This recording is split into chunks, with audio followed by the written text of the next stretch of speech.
So I believe we are live. Live, yes, yes, live, yes. I want to say yes, we are. Hold on, let me go in here to my make an announcement, and I'll go back over here and.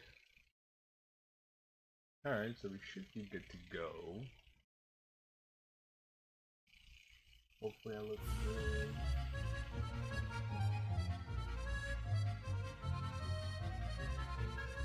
Alright, what's poppin', chat? What's poppin'? Looking out for my European audience today, and also some of my American followers. How we all doing? So, before I react to the Doki Awards, I noticed Doki said it had uploaded a new video, so I said, you know what, I'll look at that first before we move on with the main event. So let me just switch to the stream, and then we'll go from there. So, all right, there we go. Got me a nice pizza. Hey, that's what's up. That's what's up, Rachel. I'm happy to hear that. I think oh no, chat's not showing up. That's because y'all were typing so much. No matter. Let's see, I know you'll hear other things, but I got John just messing around doing nothing. I like the music selection. The music selection is pretty nice.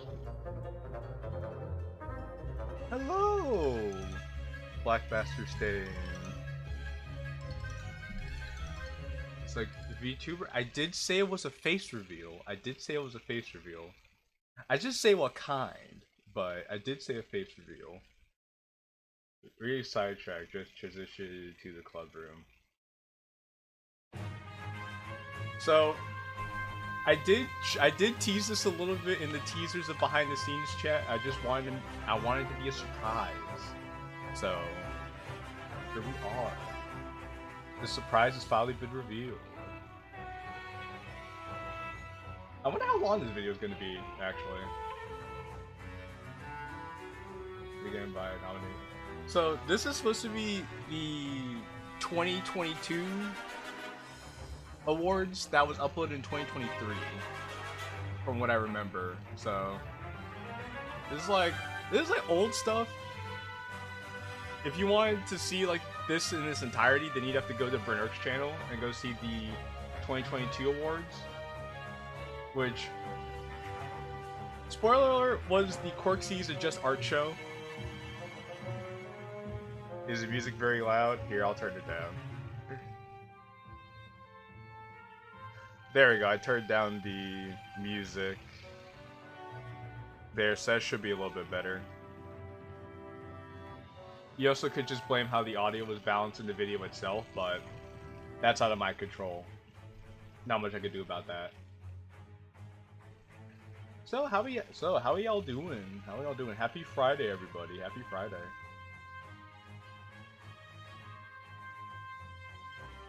I have a few questions. I can't help but be curious on what happens in that video.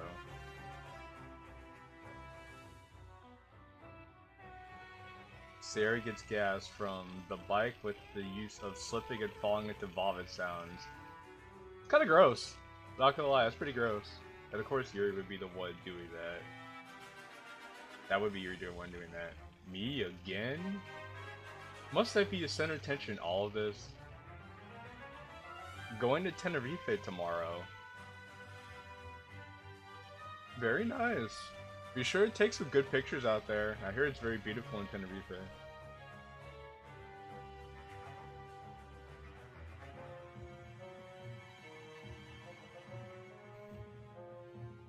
Yes, the JQ VTuber. Yes, yes. It's the dawn of a new day. Normal with the 10. Thank you, Normal. Appreciate you. My goon to it. You know what? Whatever makes you happy, man. Whatever makes you happy, I guess.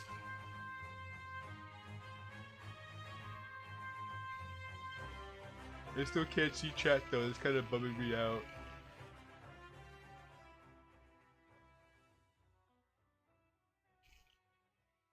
It's like, so it's there, it's just not displaying. Crazy. Oh well, at least I can still read it. Natsuki has the power of God and enemy on her side with the Super Saiyan doors. Aw. Okay, fun. I haven't seen that video, so, but, I mean, it sounds fun, in theory, anyway. So, I hope you guys do like the model. I made it myself from scratch. This is just, like, version 1. I'm hoping to make more tweaks and adjustments to it over time, especially with different outfits and everything. So, this is just more so a proof of concept in it, more than anything. And I wanted to, you know, do a test run of it today.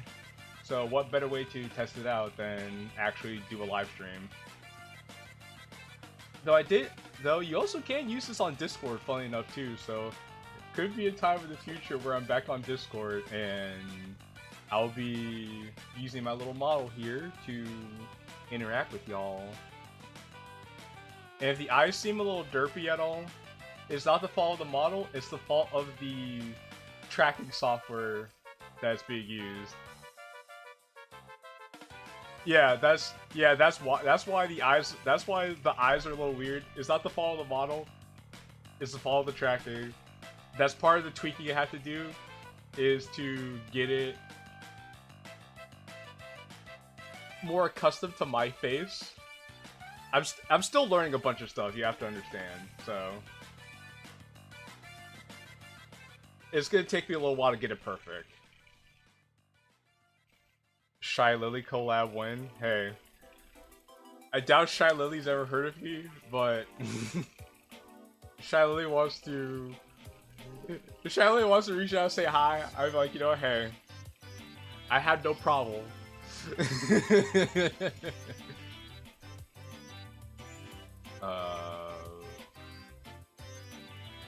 Oh, is this, oh, this is Doki said talking about his own video. Okay.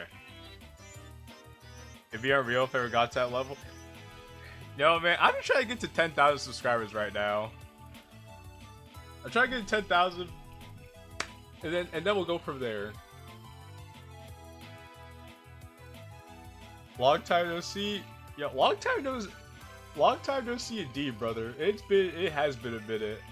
How have I been? As you can see, I'm living large and in charge, brother. This Squabble? Yeah, I'm living large and in charge, Squabble. Finally, I wasn't able to stream last week. I went out of town. I went to DC for my first anime convention. And I showed some pictures of that, so that was pretty cool. Now I'm back and I'm ready for business. Oh, hey, Jack. You're fucking with me, right? What's there to fuck with you about? I see no problem here. I absolutely see no problem here. Well, it seems like everybody's in a good mood today. I'm pretty happy about that. So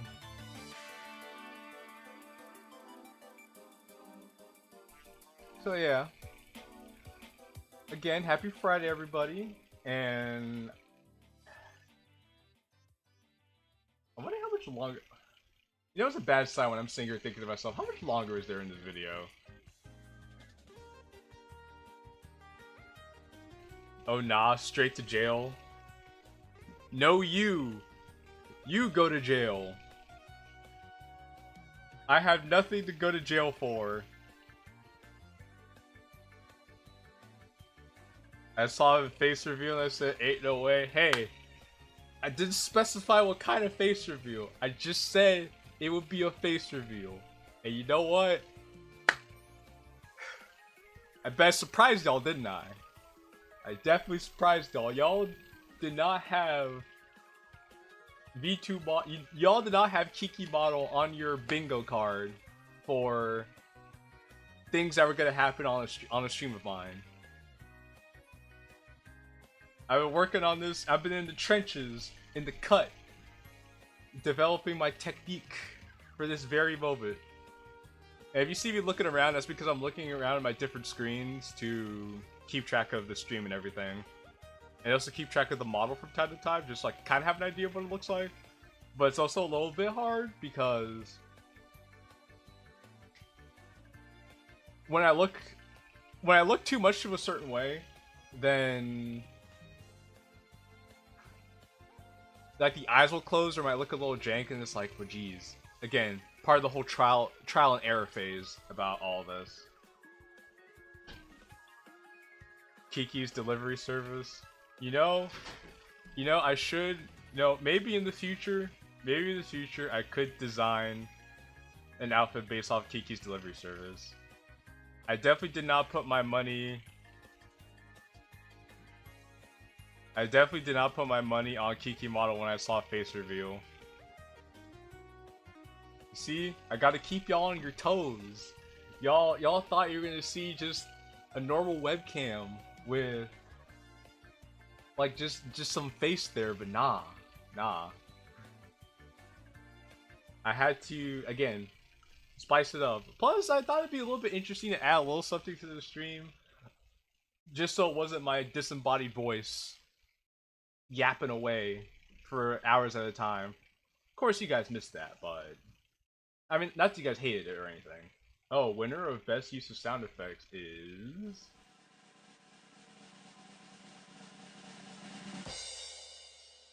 Ah, yes, of course.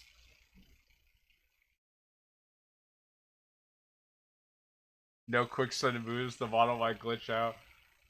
I don't know, I don't move around a lot, so thankfully I don't have to worry about that too much. But yeah, like I said, spoiler alert, it was the Quirksies of Just Art show for the first award show. So again, Quirksies winning best use of sound effects, nobody's surprised. Zero surprise, I agree, but this was less about this and more about showing Doki said just a little bit of love and appreciation. So Doki said it's almost to 1,000 subscribers. Good for him. Happy for the guy. I'll leave a like on the video. And then can I comment? And then I'll leave a comment and say this was a good video. Yeah. So you know what? Gotta show a little love and appreciation for all the good people in the community. Okay? So now that that's out of the way, without any further ado, I only watched about 5 seconds of this video, and immediately I was like, this is gonna be rather interesting. I also noticed it's a lot shorter than the original award, like both of the original award shows were. Instead of being like multiple hours long, it's 22, almost 23 minutes. So this is not new for y'all. For some of y'all anyway, because some of y'all watched this. Again, I was gone last weekend, so I didn't get a chance to see any of this. This is all new to me.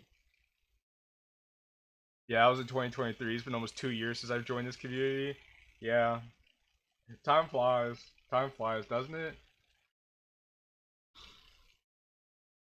It feels bad, man. Got a dip for a bit, picked up a bike for a relative. Alright, well, drive safe, brother. Drive safe. Hopefully that bike comes in one piece.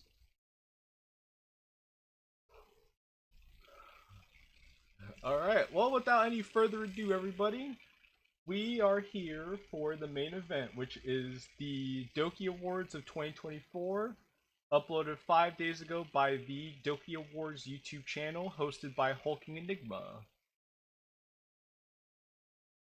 2.5 for me. Okay. Yeah, time really does fly. Shoot, man. Alright. So, without any further ado, let's get this show on the road, everybody.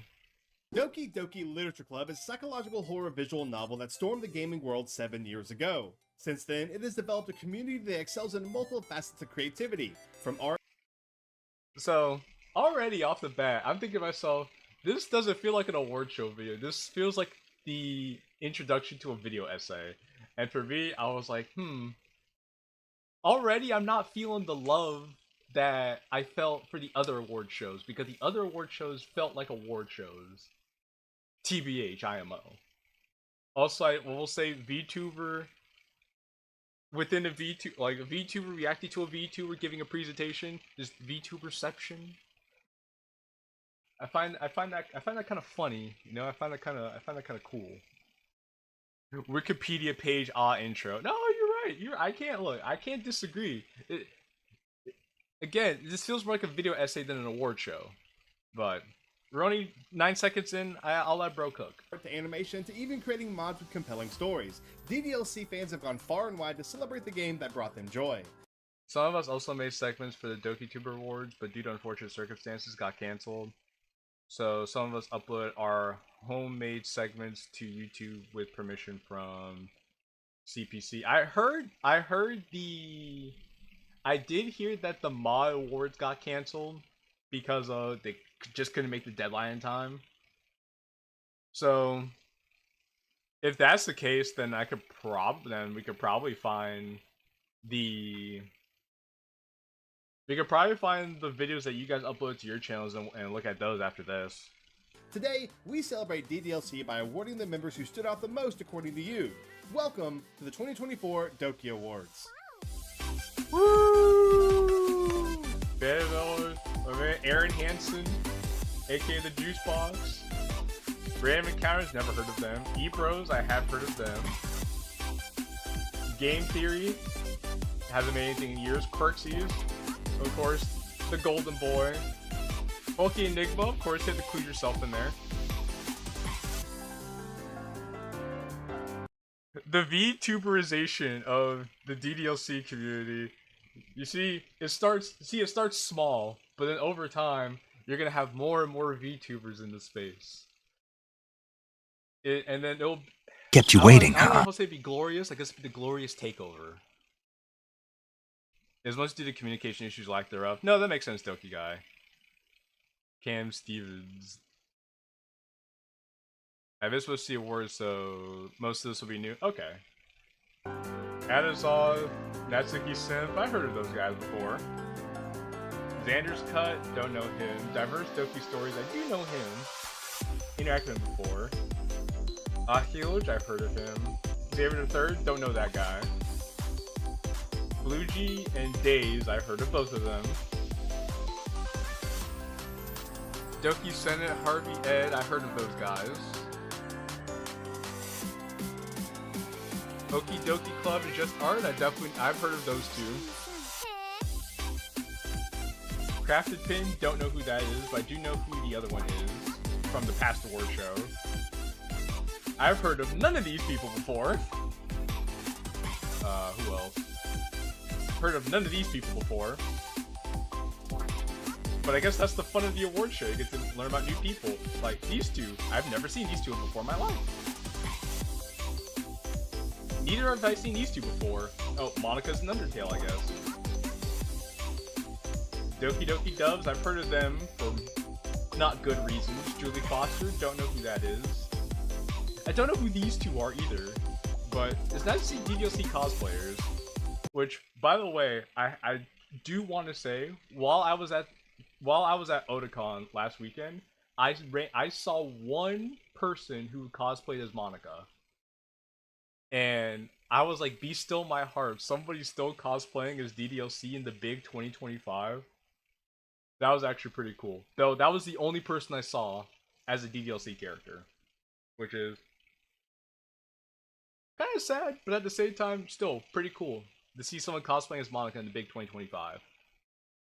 I gotta say, the Kiki VTuber model looks good. Thank you, Doki Guy. It's still a work in progress, but I'm at least happy that I got to a place where I could actually use it on stream.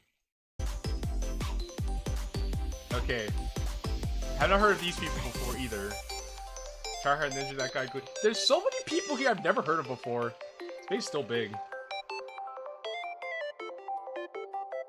The best award show ever. Well, we'll see about that, kids. To kick off our awards, we will dive into a category that has created thousands of brand new stories for all DDLC fans to enjoy. From horror and romance to comedy and action, the DDLC mods have never ceased to amaze. Tonight, we'll have some special guests who will help introduce and present each award. That's pretty cool. Straight from the mind of Dan Salvato, the Dokis themselves. Of course, there is no Doki better to talk about intricate stories than everyone's favorite knife-loving lady, Yuri. Thank you for the introduction. Greetings, everyone, and thank you for joining us on this night of celebration.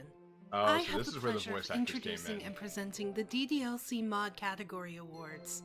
First off, thank each and every one of you who created a mod during the year 2024. I love seeing the stories you created, even the ones that showed my darker side.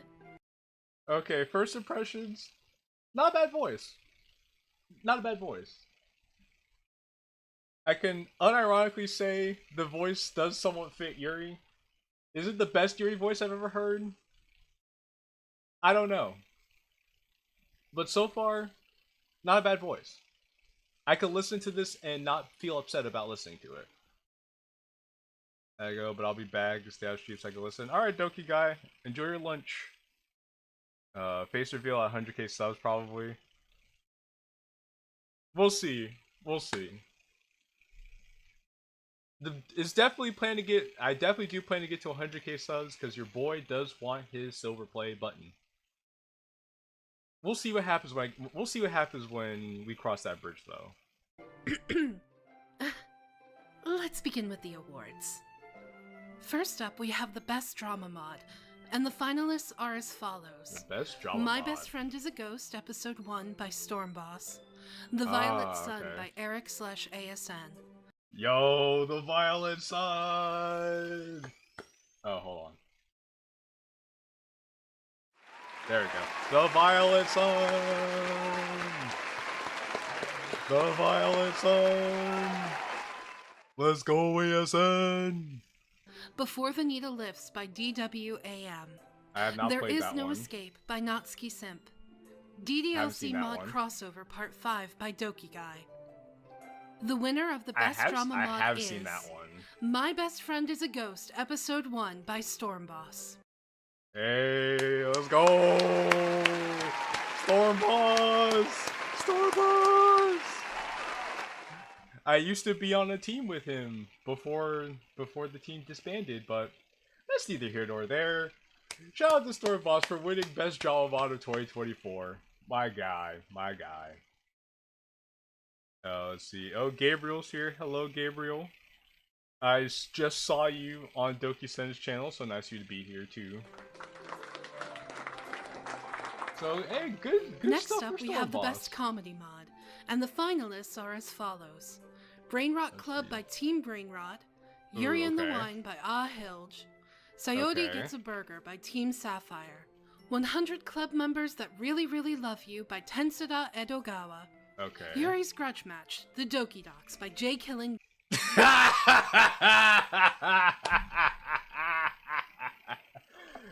You know what? Fair enough. I did not see that cover. I did not see that cover. I didn't know people voted on that for me, but I appreciate that. I appreciate that. I appreciate that. Gaming. The winner of the Best Comedy Mod is Yuri's Grudge Match, The Doki Docs by Oh, well, shit. Well, shit. I won Best Comedy Mod. Wow. Nobody told me about this. Why did nobody say anything to me about this? Nobody told me I won Best Comedy Mod of last year. I'm feeling hurt, guys. I'm feeling hurt that nobody actually told me about this. But what could I say? I'm a comedic genius. I'm a comedic genius. I now have to share this with all of my friends. I didn't know you won. I guess nobody knew I won because nobody watched the award show.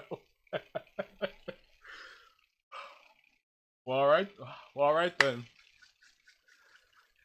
It feels good to be king. It feels good to be king. What can I say? It feels good. It feels good. Alright, well, thank you for everybody who voted. Thank you for everybody who voted. Even though I didn't promote this at all, thank you for everybody who voted and said I got Best Comedy Mod of the Year. JQilin Gaming. Next up, we have the Best Romance Mod. And the finalists are as follows.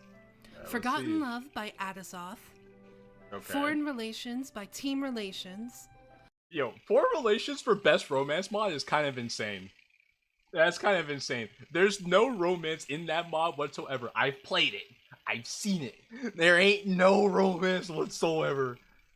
I thought you knew. I didn't know, Doki Guy. I was in Washington, D.C. when the award show happened.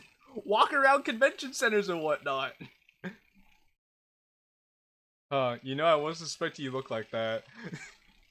Like I said, tag, it's the face reveal. It's the face reveal. Also, thank you for the congratulations. Thank you, everybody. I love seeing all the W's in chat for your boy. Yorink Blossom. Hello. Love and Shyness by Monika Cat Lover. Okay, this is a mod I'm actually low-key looking forward to playing because I've heard some absolutely diabolical shit happens in this mod. So, stay tuned for that in the future. The First Date by Natsuki Simp. A Fresh Start by Yandere Gaming. Hey, Yandere Gaming mentioned? Okay. The winner of the Best Romance mod is Foreign Relations by Team Relations. You know what? Fine.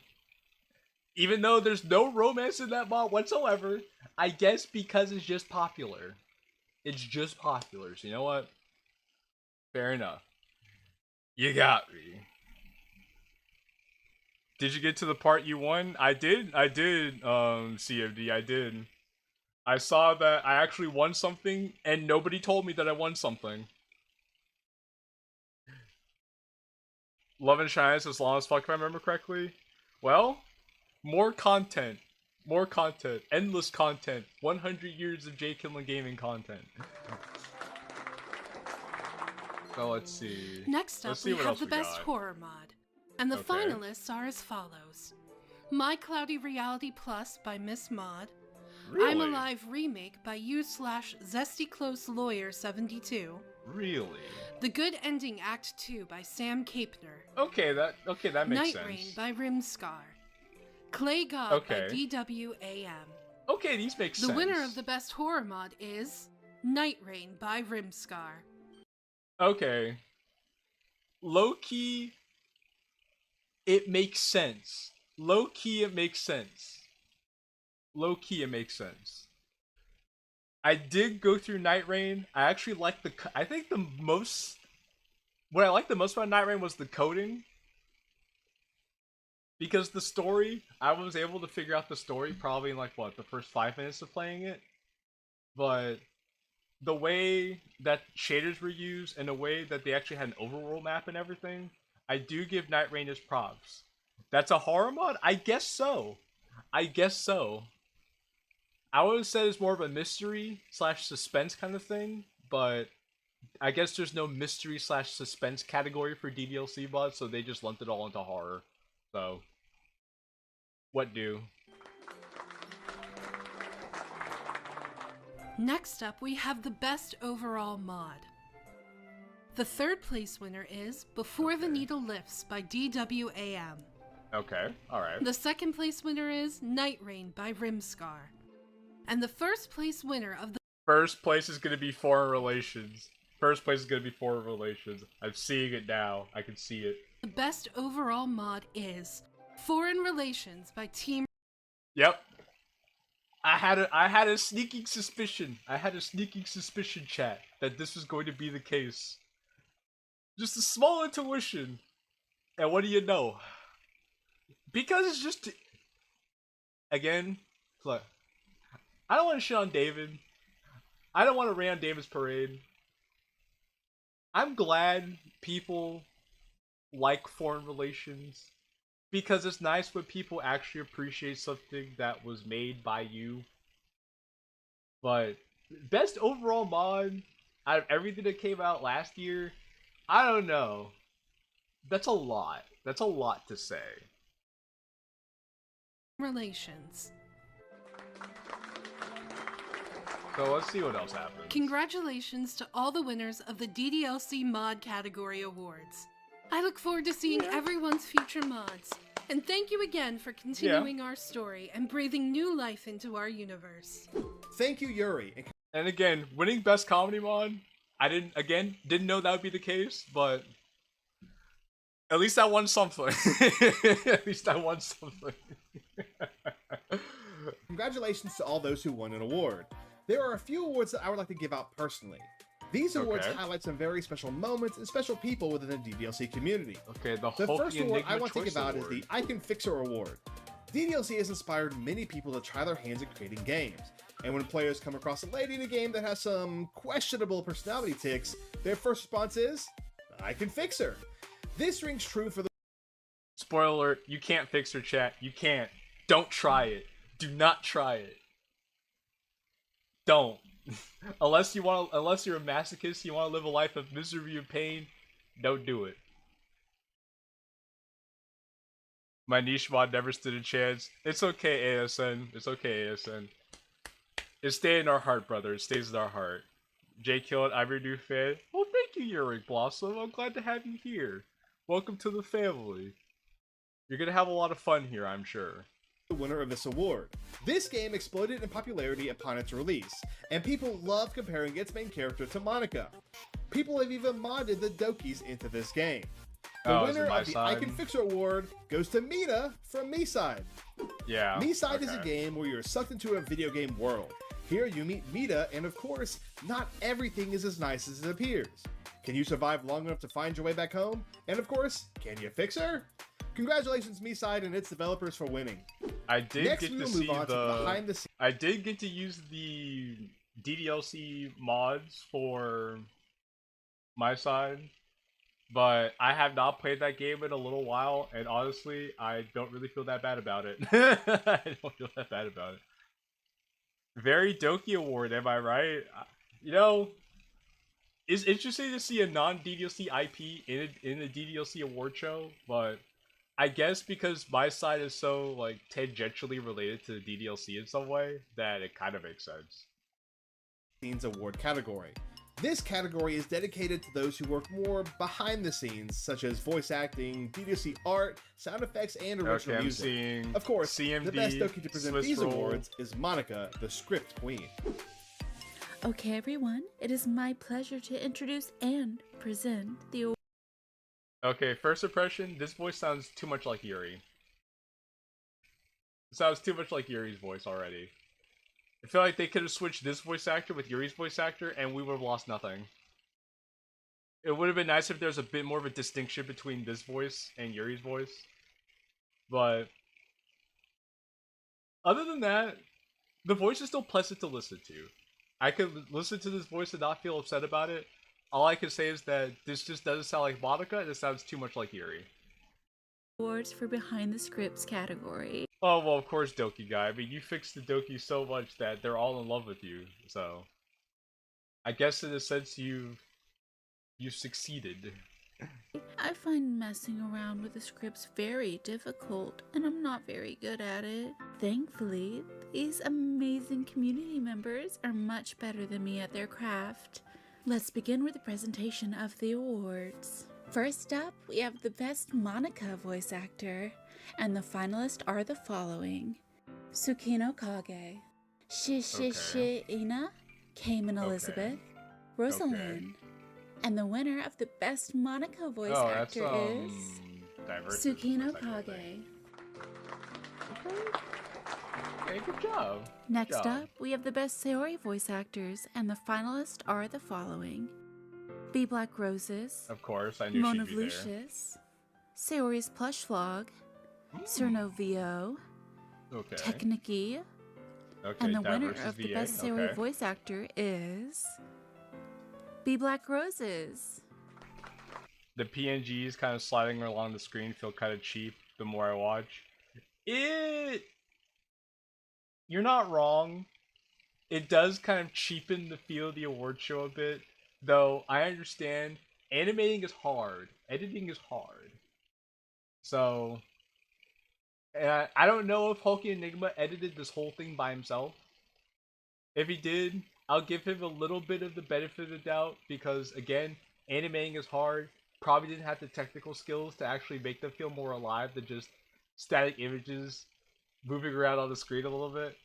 So, it is kind of a feels bad, but who knows? Maybe next award show will be a little bit better. She doesn't know the extra B in B Black Roses is silent. Yeah, but it's also funnier to hear B Black Roses. Next up, we have the Best Yuri Voice Actor, and the finalists are the following. It's gonna be Lynn's. I don't have to hear it. It's already gonna be Lynn's. Tsukino Kage, Lynn Svekon, Rain Callie, MJ Magic, and the winner for Best Yuri Voice Actor is Lynn Svekon. To nobody's surprise, I already had a feeling that was gonna be the case. Mods, take Lynn to the pedestal for Best Yuri Voice Actor. Thank you. Next up, we have the Best Natsuki Voice Actor, and the finalists are the following. Alright, let's see this. Strawberry Sana. Of course. Ajisawa. Of course. Rinoko. Never heard of her. C Artistic Studios. Fair enough. And the winner of the Best Natsuki Voice Actor is probably gonna be Ajisawa. Wow, you know, actually no, it wasn't a Quirksy's voice actor sweep. It was just 3 of the 4 VAs that happened to work at Quirksy's got it. The Monika one kind of didn't get it though, so I don't know a majority of the VAs aside from Rose's. Yeah, I didn't know a majority of them. I didn't know a majority of them either. So low key, it would have been. I only knew the ones that work with Diverse. And the ones that I've worked with, which, granted, at this time, I think I only released 1 or 2 videos that had voice actors in them. So, not a lot of people would have had a chance to see those. But I did work with Lee for the Grimace Shake video for voicing Natsuki, and I will say Lee was probably one of the best people I worked with when it came to voice acting Natsuki.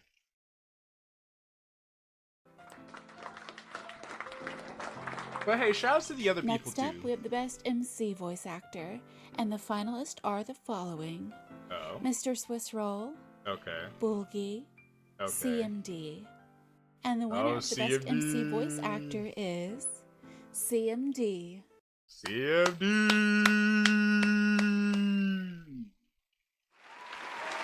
CMD. So that's when we found out you won the award. Of course, he had the. You know what? Congratulations, bro. Congratulations. I remember the Grimace Shake video. I'm still surprised that ended up being my most popular video to date. I'm not gonna complain about it though. It is just funny to me that ended up being the case, you know. Hey, CMD. Next up, we have the Best Overall Voice Actor. The 3rd place winner is Mona of Lucius. The 2nd place winner is B Black Roses. Okay. And the 1st place winner of the Probably Best Lynn's. Overall Voice Actor is Ajisawa. Really? Interesting. Guess people just really like her voice. Good for her. Next, with the Good for Best DDLC Artist, and the finalists are the following. Okay. Stormblaze. Of course. Muji. Rayon. Don't know. Okay, of course. Fields. Okay. Mochi. Okay. And the winner for the Best DDLC Artist is Stormblaze. Really? Stormblaze? I think it's just because Stormblaze is popular, but Rayon is way more popular than Stormblaze is. I think you just probably got a lot of people who were into the modding community voting for this, so that's probably why. Because I don't know. In my opinion, I've seen Stormblaze's work in the past. I mean, shoot, I worked with him for Triple Trouble to now. I'll be honest with you guys, hot take. I think his work downgraded from the past to now, or this new style shift that he did. Admittedly, I'm just not a fan of it. I prefer his older work more. But I mean, still, hey, props to him for winning Best Artist. I'm glad people voted for him. I hope he keeps doing what he's doing because he's doing it for a good cause. It's just in my personal opinion, I think this new shifted style, I'm just not a fan of it personally. But hey, good for him. Good for him. I'm not a hater whatsoever. Next, we have the Best Original Music. And the finalists are the following. Okay. Doki Guy, CP Anti-Mark, Team Relations, okay. MPD, okay. Konko Kolo, DDLC. Okay. And the winner of the Best Original Music. Alright, L category. No Triple Trouble OST here. L category. I'm sorry. L category. But then again, Triple Trouble did win the award show before this one, so it is possible there seems to be a stronger focus on the DDLC modding community here. You know, Britter, thank you for pointing that out. William Afton. Oh, hello, William Afton. Then let's see. Rayon's style is also having issues. Yeah, Rayon's style too has. I don't know if I'm a fan of Rayon's new style either. I'm also kind of not a fan about the more pervy direction Rayon's been taking her art lately. It low-key does feel kind of awkward to look at her art sometimes just because of that. So it is kind of a feels bad, to be honest. But I guess at the end of the day, they're still doing something right, I suppose, because there's still people who are supporting them. So I mean, who might have ran their parade? But I don't know. These are just things I'm thinking and I'm saying out loud, which is the whole point of a reaction video, right? So good night, Bernard. Say hello. Also, Lucy, I saw you were at school right now. Feels bad. That feels bad. I don't know. I guess you're at lunch right now. Otherwise, you wouldn't be watching the stream, really. Came back late because the bike was already sold off, so got small things instead. Damn, I'm sorry to hear that, man. Don't forget Gooner Bait. I cannot forget the Gooner Bait. Music is Doki Guy. Oh, Doki Guy won Best Original Music. Alright, props to you, Doki Guy. You won Best Music, alright. Congratulations. Next, we have the best use of SFX, and the finalists are the following. Solitude, Dokiverse Episode 2 by Diverse Doki Stories. Okay, that doesn't surprise me. DDLC Mod Crossover Part 4 by Doki Guy. Night Rain by Roomstar. Doesn't surprise me. And the winner of the best use of SFX is Night Rain by Reemscar. Okay, fair enough. That doesn't surprise me at all.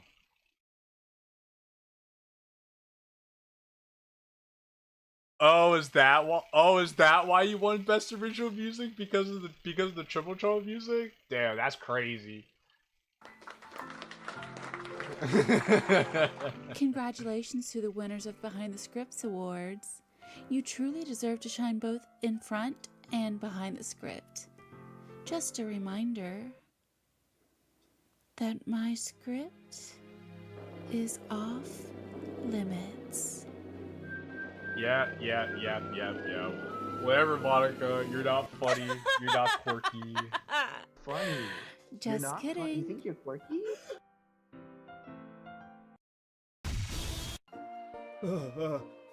Thank you, Monika. Hulk Enigma, you get your sorry ass up! Sitting over there, cowering in the corner. Stand up, nigga. Stand on business. Up next, I would like to give out another award. On the episode, at least, this one is right over the hill with the it. Best DDLC Community Event. Now, what is a DDLC Community Event? Yeah, what is It's a DDLC when a large community group of event? DDLC community members come together and do something fun, expected, and entertaining. While this award may be given to the event's leader, you better believe it when I say everyone who contributed deserves this award. The best DDLC community event goes to Storyteller for the DDLC Murder Mystery Dinner Party event. This incredible event brought together a bunch of DDLC artists to create a story where Detective Yuri solves the murder of the MC. This event was unique because it brought together a... I've never heard of this. Nobody's ever talked about this. But this is low-key kind of interesting. Bunch of special DDLC original characters and a bunch of different DDLC art styles. Everyone who contributed to it should be proud of the incredible event. And if you want to read... Oh, I recognize this artist. This is Blue Capo. Good art, good art, good art. For yourself, you can check out the link in the description. Next, we will move on to the Best Character Award category, which is presented by the dynamic duo, Sayori and MC. Hello! I'm super excited to be presenting the Best Character Awards with my best friend! We're both very excited and... Okay. Their voices actually fit. Their voices actually fit. I'm not mad. I'm not mad at this. It was mainly Twitter, if I remember correctly. Well, that kind of makes sense. I'm not on Twitter a lot, but I also would have thought that at least some of you guys would have talked about it more. At least just in passing. Honored by this privilege. We were chosen for this for many reasons, but one of the main reasons is how our characters are portrayed in DDLC. Sayori is a very deep and complex character, one whose story and troubles pull at your heartstrings and leave deep impressions. And MC is my best friend. What? Oh, I was waiting for you to finish. I am finished. That's all you want to say? He's like, MC's my best friend. And, oh no, that's it. He's like, oh, I see. I'm just a nobody.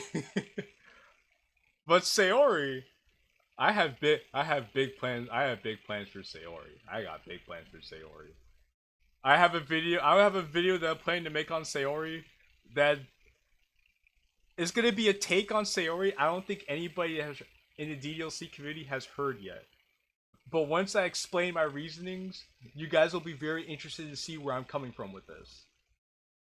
So, and I'll be looking forward to working on that video in due time. The audience thinks I'm a very deep and complex character too. Oh. Do they? Yeah. They do. I mean, do they? Do they really? Most people think you're a dense jackass. Or you're mean. People just think you're a puppet for Monika to use, or for the player to use. You know, a lot of people don't think of you as a character with a lot of meaning and purpose. And for Sayori, Sayori is a deep character, but they just think of her as either an airhead, a baby, or... as the airhead, baby, the girl who wants to end herself at all costs, or just a love interest. That's all that Sayori gets boiled down to.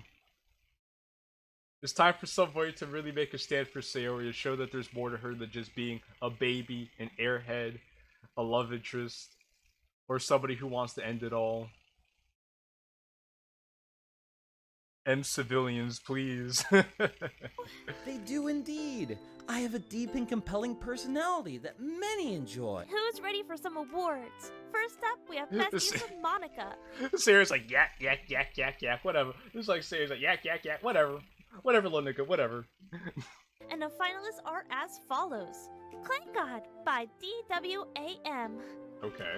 DDLC What If by Doki Guy. Okay. Foreign Relations by Team Relations. Wouldn't expect anything less. What If the Dokis Were on Hot Ones by Harvey Ed. Okay, Why interesting. Monika Isn't the Villain of Doki Literature Club by the Irish Bandit. The winner of Best... Okay, you know what? I'd be interested in watching that video.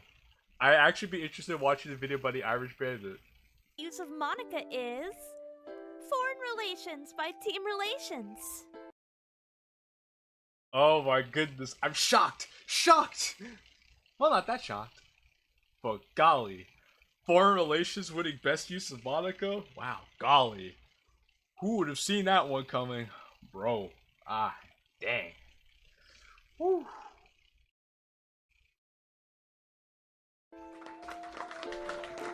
Congratulations, I suppose. Next, we have the best use of Sayori, and the finalists are as follows. Just Thinking by Mr. Swiss Roll. Okay. Doki Doki Theater Club, Sayori Brain Rot by Silva. Okay. DDLC Crossover Mod Part 4 by Doki Guy. Which, you know what? I'll give Doki Guy credit. I'll give Doki Guy credit for this. He did use Sayori very well in this video. Sayori Gets a Burger by 10th Mod. Sayori Gets a Vape by Not Frosted. Yo, my goat got mentioned. Let's go.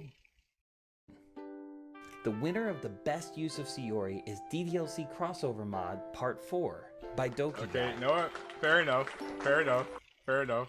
Congratulations again, Doki Guy. Congratulations again. Next, we have Best Use of Yuri, and the finalists are as follows. Shyness and Confidence by Ahilj. Okay. DDLC What If by Doki Guy. Okay. Yuri Gets a Haircut by Cryogenic03 and Equalism Merc. Okay. Yuri and the Wine by Me Cool Boy. Okay. The winner of Best Use of Yuri is Shyness and Confidence by Ahilj. I mean, I guess. Next, we have the best use of Natsuki, and the finalists are as follows. Alright, let's see. The First Date by Natsuki Simp. Okay. Why Natsuki is the best DDLC character by Basil Cord. Okay. You see, to be the best character in DDLC, you need to have some kind of character. And Natsuki is easily the most underdeveloped character in the entire series, or the entire game. If you really stop to think about it, Natsuki has the least going for her in terms of everybody else. Monika gets a lot of development because she's the main antagonist. Sayori gets a full character arc in all of Act 1. Yuri gets at least some sort of character development between Act 1 and Act 2. And she gets a lot of screen time because she's supposed to be the crazy one. Natsuki doesn't really do a whole lot. She kind of shows some concern for Yuri before her mind gets wiped. And then at the end of the game, she just gets written out of the story altogether because they couldn't really find a way to get rid of her.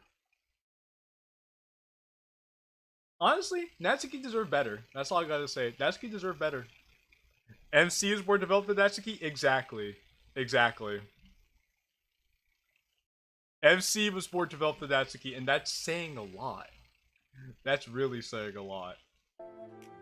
DDLC Crossover Mod Part 5 by Doki Guy. Okay. Natsuki Rants Part 2, the sequel by CPC Antimark. Okay. The Parfait Girls by Ahilj. Okay. Natsuki's Fatal Mistake by Yandere Gaming. Yandere Game mentioned. The winner of the best use of Natsuki is the Parfait Girl by Ahilj. Really? I mean, good for him, I suppose. But it's people's choice. I don't know if I agree with that personally. I thought Yandere Gaming had a good chance of winning this one, especially with his whole series of Natsuki and Asaki. I thought I could have given it to Yandere Gaming, honestly, out of all the choices that were given, but hey. I'm not the judge. Maybe that's why people like to write the character, as there are more creative liberties on who she is or how she should be written. I think you're right, Berdirk, and I think it shows because actually Natsuki does have a lot of mods written about her. So yeah, I could definitely see that. I would say Monika and Sayori have the most mods about them, then Natsuki, and then Yuri's dead last, which is kind of sad, to be honest with you. Yuri deserves some love too. It's amazing that this game's been out for what, 8 years? Which is still pretty crazy. Which is still insane already that DDLC's been out for 8 years, and we still have a disturbing lack of Yuri mods. Like really notable Yuri mods. I mean, there are a few more now than there were in the past, like some shorter ones, as we just saw in the mod awards video. So that's pretty cool. But still, compared to all the other girls, Yuri just has really no appreciation to her whatsoever. Heads up, don't watch my what if video if you don't want to see Datsuki's cute side. Ay ay ay ay ay, Doki Guy. Ay ay ay. Next, we have the best use of MC. And the finalists are as follows. Alright, let's what see. the DDLC protagonist actually represents by the Juice Box. Oh, my man, Aaron Hansen. DDLC mod crossover part 5 by Doki Guy. Okay, Doki Guy. Foreign Relations by Team Relations. DokiTuber Space Class. Did you plug the mod send? I haven't plugged the mod send yet. I've just been reacting to stuff. If you want to, actually, hold on. Actually, hold on. Let me do this. Let me do this real quick.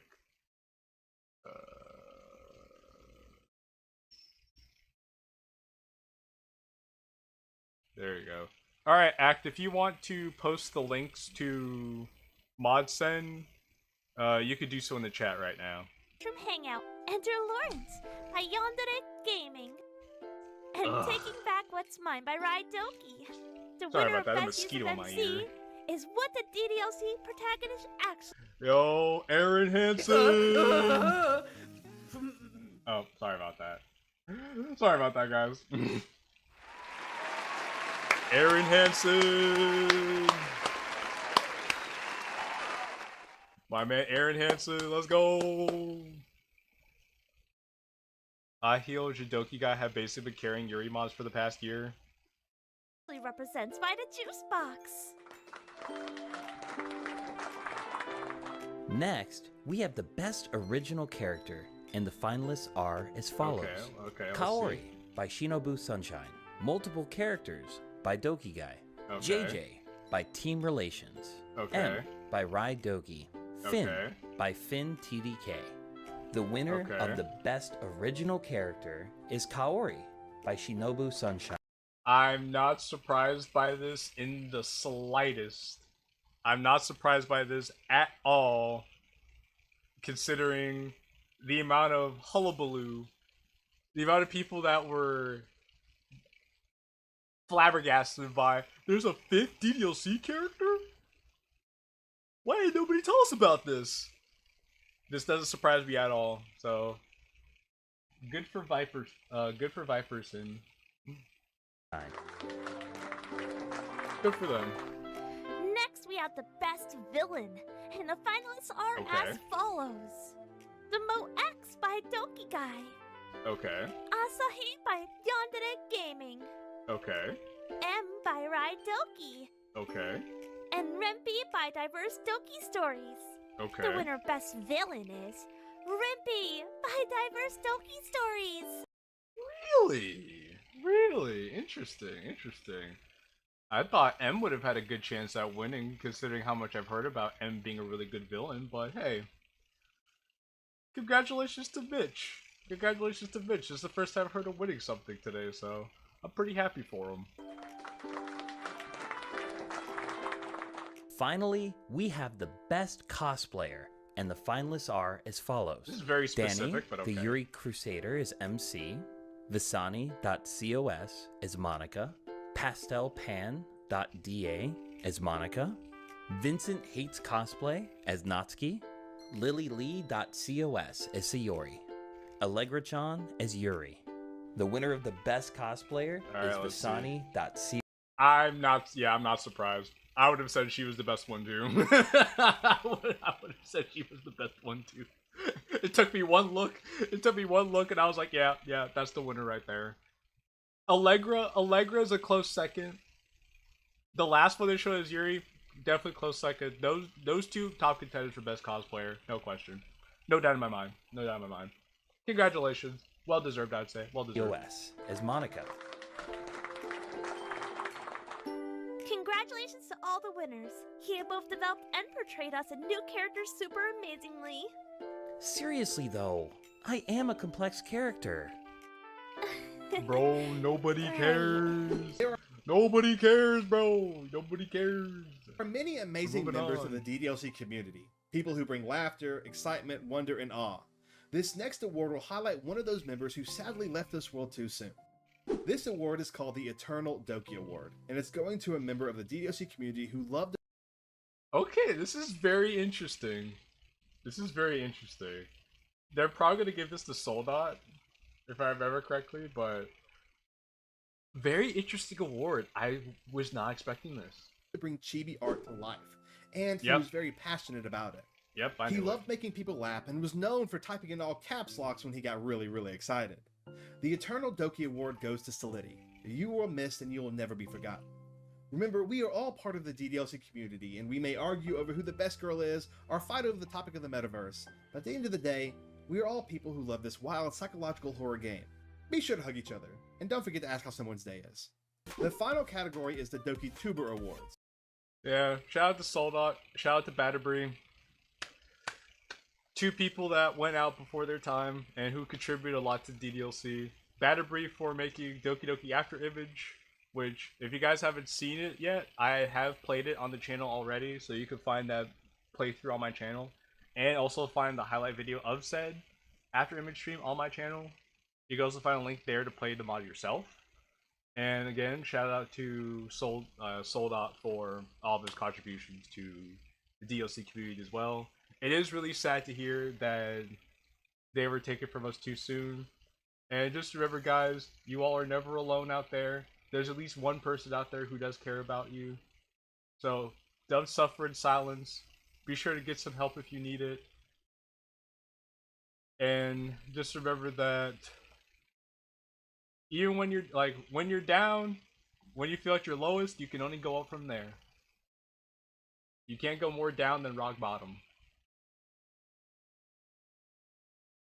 So, yeah, it actually was pretty nice for Hulk Enigma to do that. So, shout out to him for that. I give credit for that. Which are for those community members who make videos and animations and stream DDLC. And who better to present these awards than Natsuki, the one Doki who would make an excellent YouTuber. You better believe I would make a top YouTuber.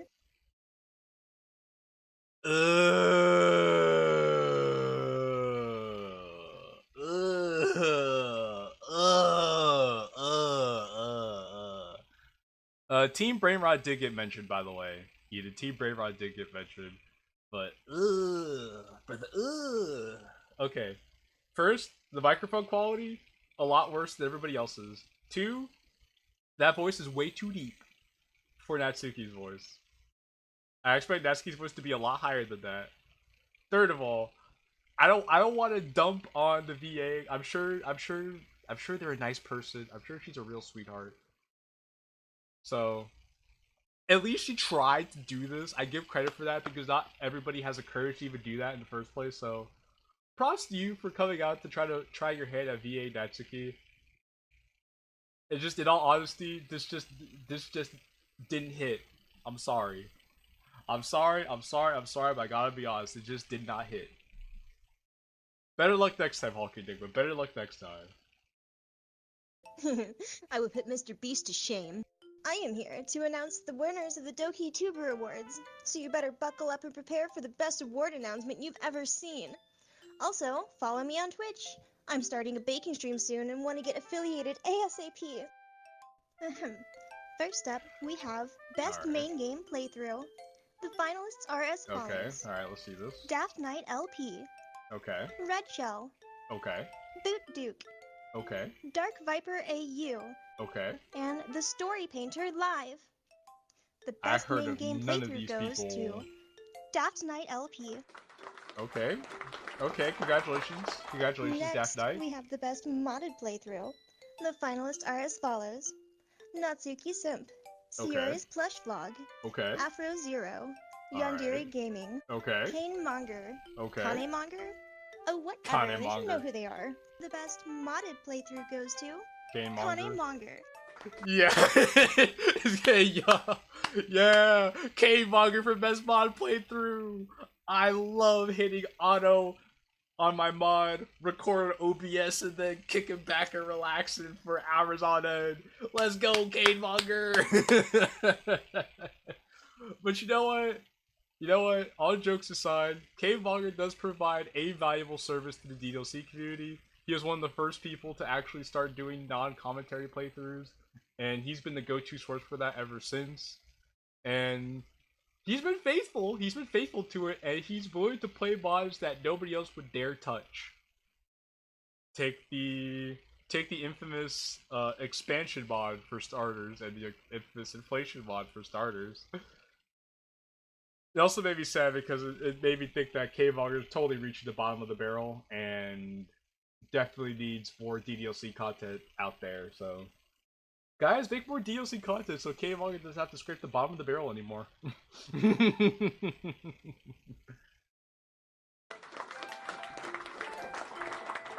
Next, we have the best DDLC animation. The finalists are as follows. Okay. Quirxies, Cyanide FS, Mika Lavender, Really? Just Art, and Okay. Ebros Animations. Okay. The best DDLC animation goes to Quirxies. To absolutely no one's surprise, in other news, fire is hot, ice is cold, water is wet, the sky is blue, and leaves are green. Next up, we have the best DDLC livestream. The finalists are as follows. Natsuki-san, Red Shell, Interesting. Yandere Gaming, Okay. Dark Viper AU, Interesting. Vantacrow Bringer. Interesting. The best DDLC livestream goes to Yandere Gaming. Okay. Alright. Shout out to Yandere Gaming. Alright. Next, My we guy. have the best DDLC music video. The Okay. finalists are as follows. Mr. Swiss Roll, Okay. The Juice Box, Okay. Aaron Cloudy Hansen. Noodles, Okay. and Storm Chaser.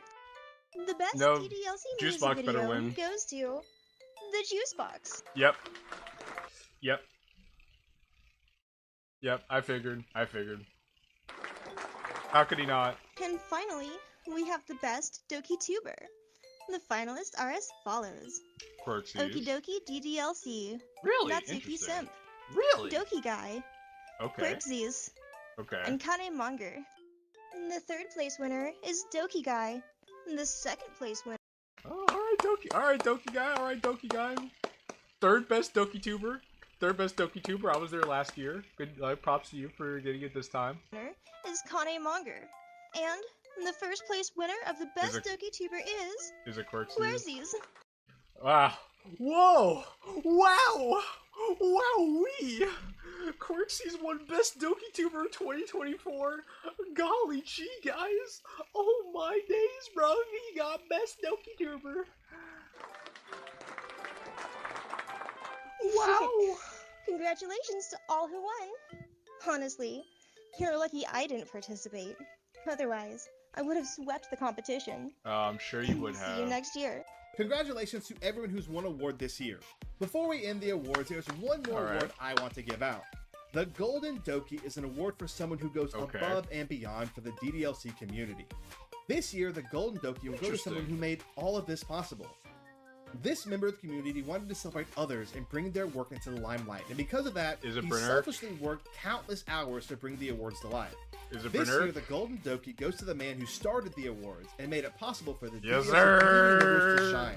Bernard, yes, sir! Thank you for breathing life. Yes, sir! Bernard!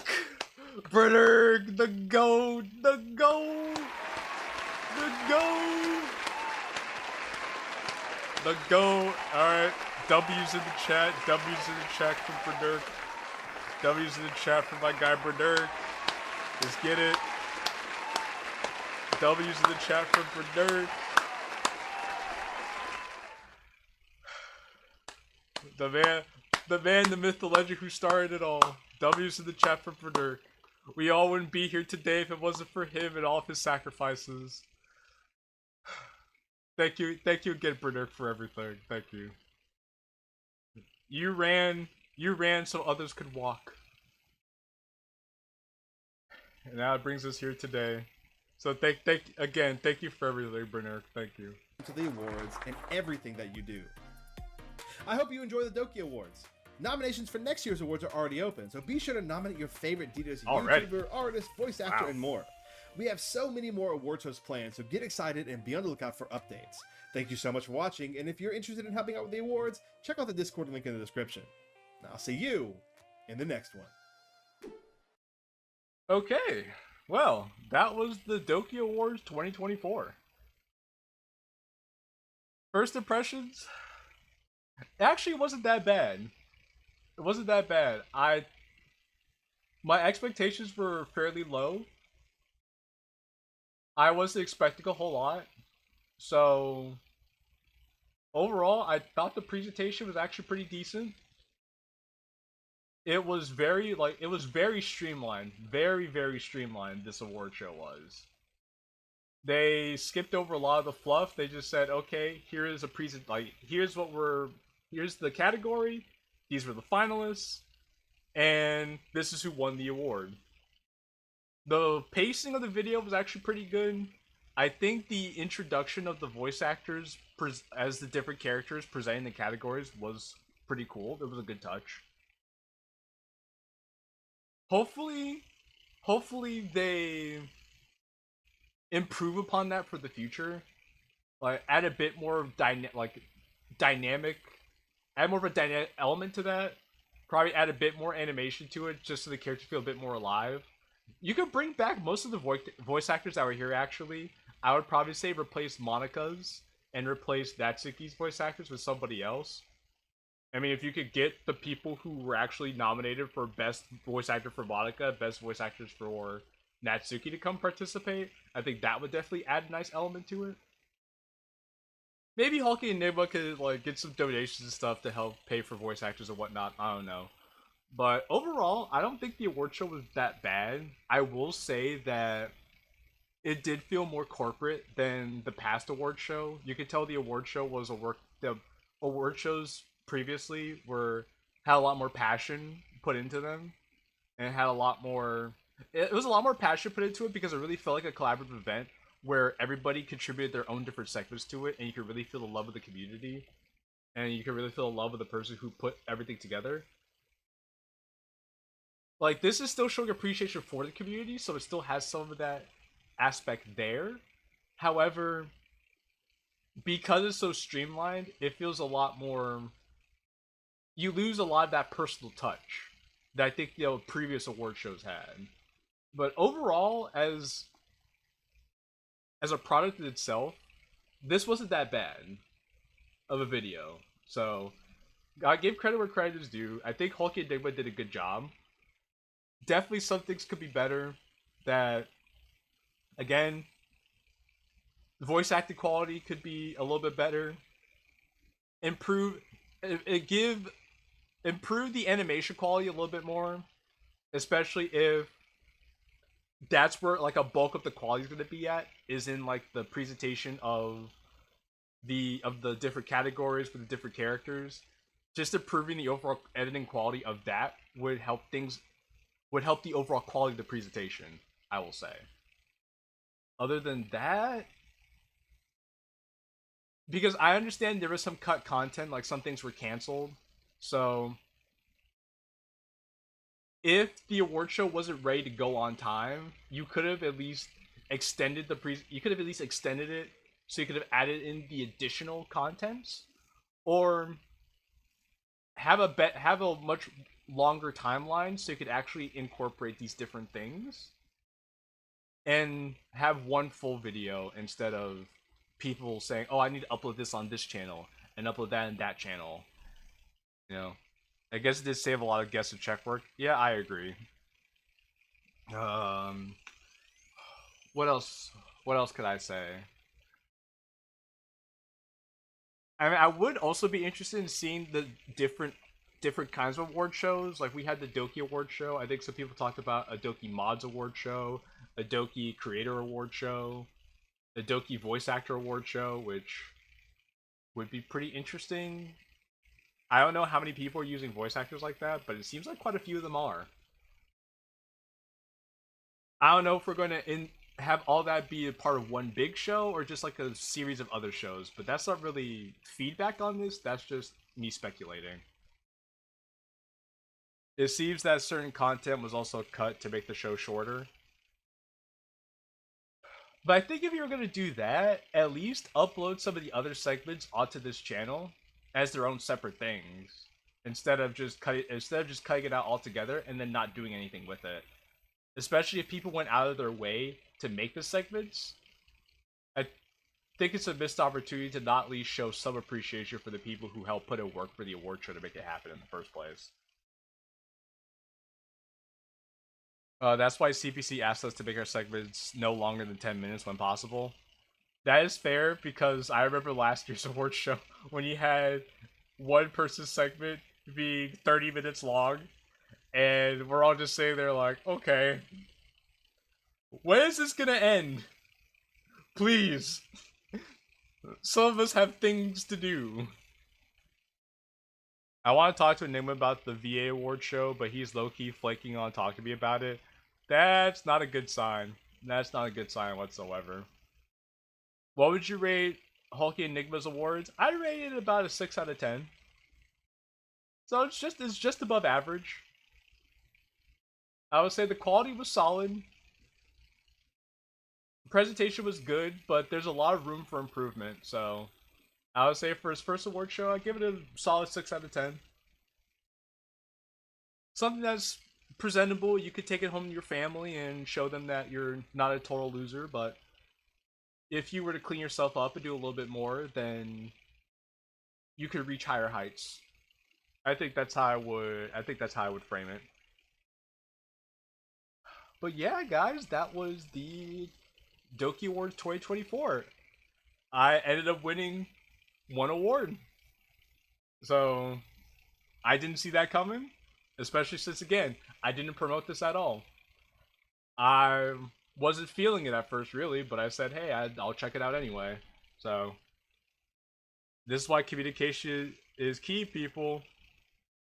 Definitely agree with that, Doki Guy. Let's see. I'd love to make it, but my PC can't handle the editing needed, so I need it to communicate with others and get help. You know, yeah, that's going to be a collaborative effort for sure. For sure. That'd be a very hard thing to do by yourselves, CFD. Base JQilin won something. I know, right? Who would have thought? Who would have thought? Like all the way, like, where was it? It was here. Yeah, it was here. Who would have thought? The winner of the best comedy mod is Yuri's Grudge Match: The Doki Docs by JQilin Gaming. Yeah, again, who would have thought? I have some people to talk to about this now. See you next time. Alright, bye, Cam Stevens. Thanks for hanging out with us. So, I know some people upload some other things on their channel. I think, I know Doki Guy uploaded something at his channel for starters, so let's go to Doki Guy's channel right now. Yeah, right here. We didn't see this. 8 minutes! Alright.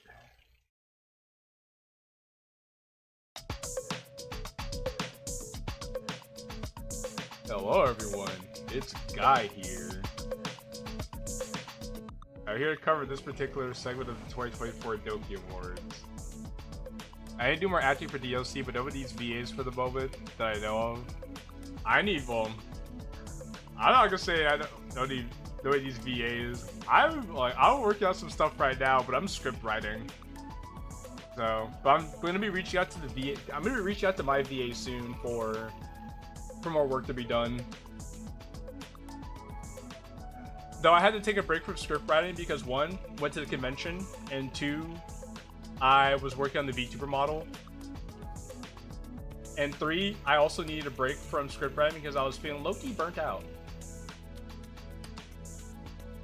The music at the beginning had to be changed due to copyright / monetization issues. What was the music you had before, Doki Guy?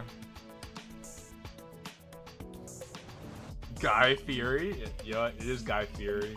Doki Guy Fieri. It's his full legal name. Let's see. Oh, there's the stage. Related to the stage finally? Okay. Oh, Persona music. Oh yeah, how's the convention? A lot of walking, a lot of people, but overall pretty cool. I actually met well, I won't say I met. I saw the voice actors for Haru for Persona 5 and Mitsuru from Persona 3. So that was pretty cool. I got to see them work on making kimono patterns. That was pretty dope. My favorite day of the convention probably had to be Saturday when I went as Black Panther. And I had a lot of people ask me for pictures that day. That was pretty fun. That was the cosplay I was looking forward to doing the most because I was the most excited for getting that outfit together and everything. And it did not disappoint. I had a lot of fun doing that. A lot of normals. There were a lot of femboys at the convention for sure. A lot of femboys at the convention. So, make of that what you will. I guess if you really like femboys, go to an anime convention. You'll find a lot of them there. It was a challenge to find a background for this part that wasn't AI generated. I feel that. It's shocking. Everybody at the convention had a lot of walking people. But I think I walked almost a marathon that weekend. I did that much walking. Yeah, I'm envious of you going to that con. I'm sure there are anime conventions around you, Doki Guy. Go check some out. Find something to go as and have some fun. Oh yeah, I forgot. Oh yeah, I forgot about this part. Ladies. There are people around. Ladies, please. Don't embarrass Guy in front of everybody else. Also, a custom dress for Himari. Who made this? Who made this dress?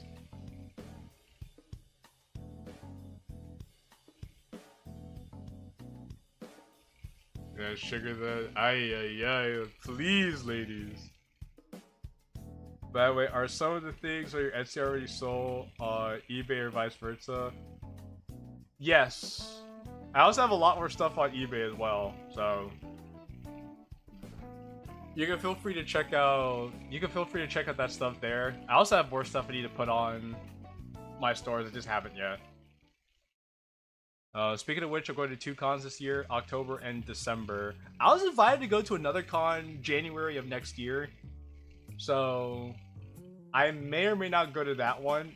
That was not an anime convention, it's a music and gaming convention, so.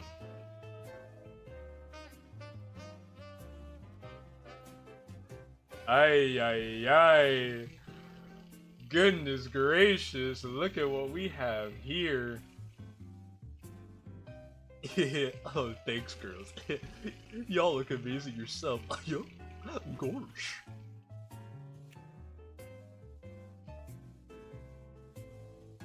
This stuff because my internet died. That sucks, normal. Well, we finished the award show right now. Just looking at Doki Guy's segment. Wow. Don't get too carried away, sweetie. You need to stay focused on the awards. It's all over my screen. Oh, right. Yo. Oh, as you guys can see, love is definitely in the air tonight. So, what better person to talk about romance than yours truly? Yo. And that's what tonight's awards are all about. Tonight, we're covering the awards for the 2024 Best Romance Mod Award. Doki Payback. I haven't seen you around these parts before. We girls will announce each of the finalists for this segment, while our boyfriend, Doki Guy, will announce the winner. Okay, everyone, places. Yes. Alright, girls, let's get this started. Yo! Our first finalist is Edizon with Forgotten Love. Okay. Alright. You know what, Act, thank you. I do appreciate that. I appreciate you shouting it out. I'll be honest, every little bit helps this operation. I have voice actors to pay after all, and expenses to pay. Of course, you guys just being here too also helps by liking and sharing, getting more people to join the community. Oh, because I don't like bothering people for money. I really don't, but I'll also be lying if I said that I do need the help. I blame you, Doki, for creating Confident Yuri. Hey, Doki Guy was a very prominent part of the community for that very reason. For our third lineup, we have first date, huh? You still owe us a first. Wait. Okay, wait, hold on. How are y'all kissing?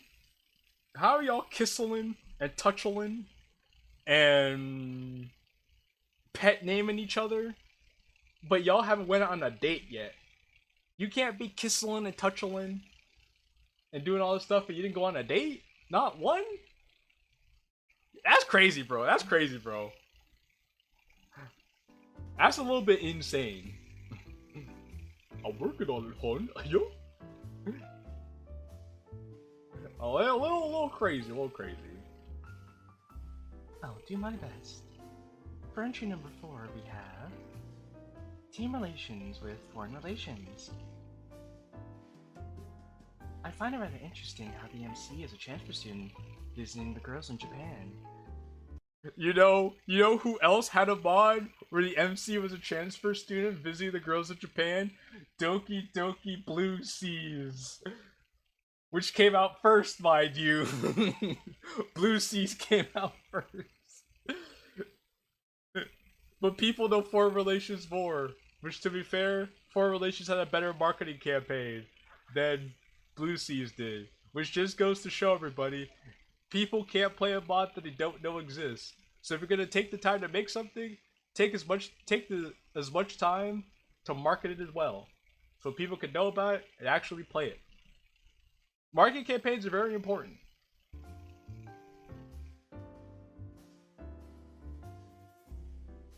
I wonder how that will turn out. And last but not least, we have Yandere Gaming with a fresh start. It's nice how Lawrence and his Natsuki start their relationship out, once his relationship with their Yuri ending. Ah, okay. So that's what happened. Because I was like, well, wait a second, because I'm pretty sure Yandere was a big Yuri fan. So how did he end up going from Yuri to Natsuki? I'm like, ah, okay. Ended all things with one girl, started things with another girl. Though, I'll be honest, having a relationship with somebody in the same friend group, I don't know, that's kind of awkward. I've never done that myself personally, but I could just imagine how awkward it would be to where you broke up with one girl in the friend group and then you just start dating another girl in the same friend group who's also supposed to be friends with the girl you broke up with. Funny enough, someone had a crash out. Someone had a crash out over Lawrence dating Natsuki? For real? Dang.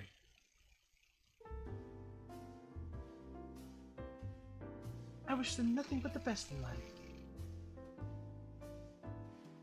You're take your top off. That wouldn't be very ladylike of me, would it? Oh, it's Jesse from Honey Pop. Okay, Yuri, that's enough. We have to keep it PG.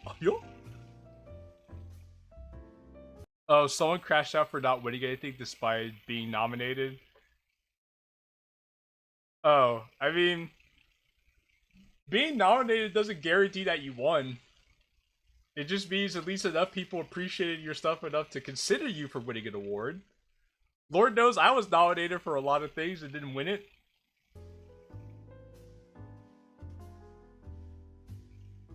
Fine. Yep. Sorry about her, everyone. Yep. Gosh. She can be a bit much sometimes. I should know, I did make her after all. But I love all 5 girls all the same. Okay, y'all have to tell me, where did the crash out happen? Was this in the comment section? Or was this in a Discord server? Y'all have me curious now. I kinda, low-key, I wanna see.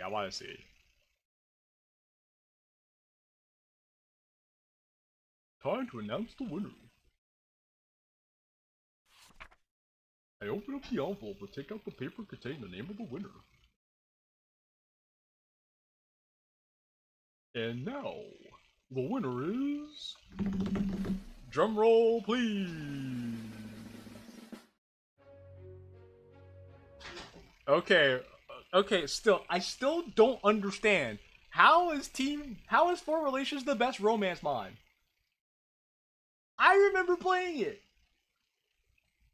The closest thing that was there to romance was MC saw Monika's panties when her skirt got blown into the air, and then Monika called him fucking gay.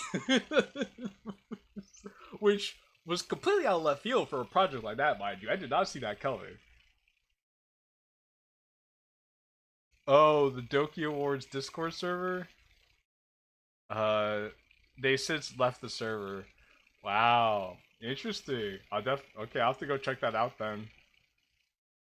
That'll make for a good laugh, I'm sure. I think I have a feeling of who it might be, now that you mention it, but...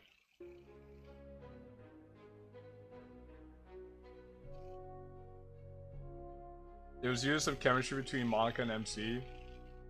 Interesting.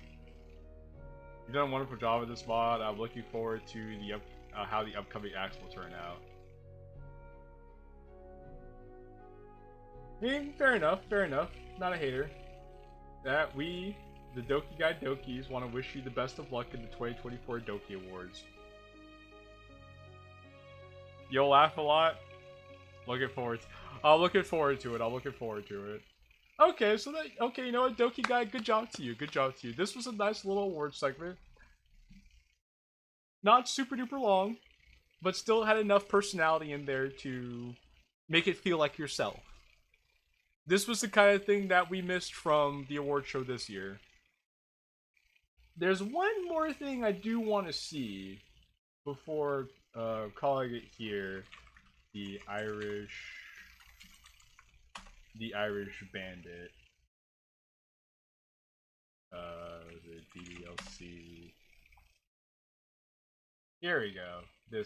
Here he goes, this guy. Welcome back to the Irish Bandit Revolution.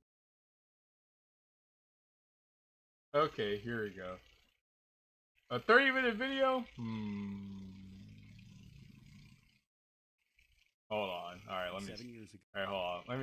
Let me see. Are there any timestamps in this? There are not timestamps in this. Okay. Before I look at this video, I'm gonna go back and look at the comment section for the award show video because I'm a little bit curious about those. So let's see what some of the newest comments were. Okay, my goat, leaving a comment here. Alright, that's pretty cool. I was bummed when I found out our assignments were called off and didn't want our hard work to go to waste, so that's why I posted it. No, that's fair. That's fair. I would feel bad too. Congrats to everybody who won an award for the job for the VAs. I didn't even know this existed until now. Sigma. Me looking for a good mod. So many DDLC content and mods I've seen, so many YouTubers who do a lot of DDLC content I've been viewing. And it's actually 2025, but I won't complain. Well, that's how it works. You do all of 2024 in its entirety the following year. So sweet, blah, blah. That's my friend Doki Guy. Congratulations, congratulations. So much fun. Yandere.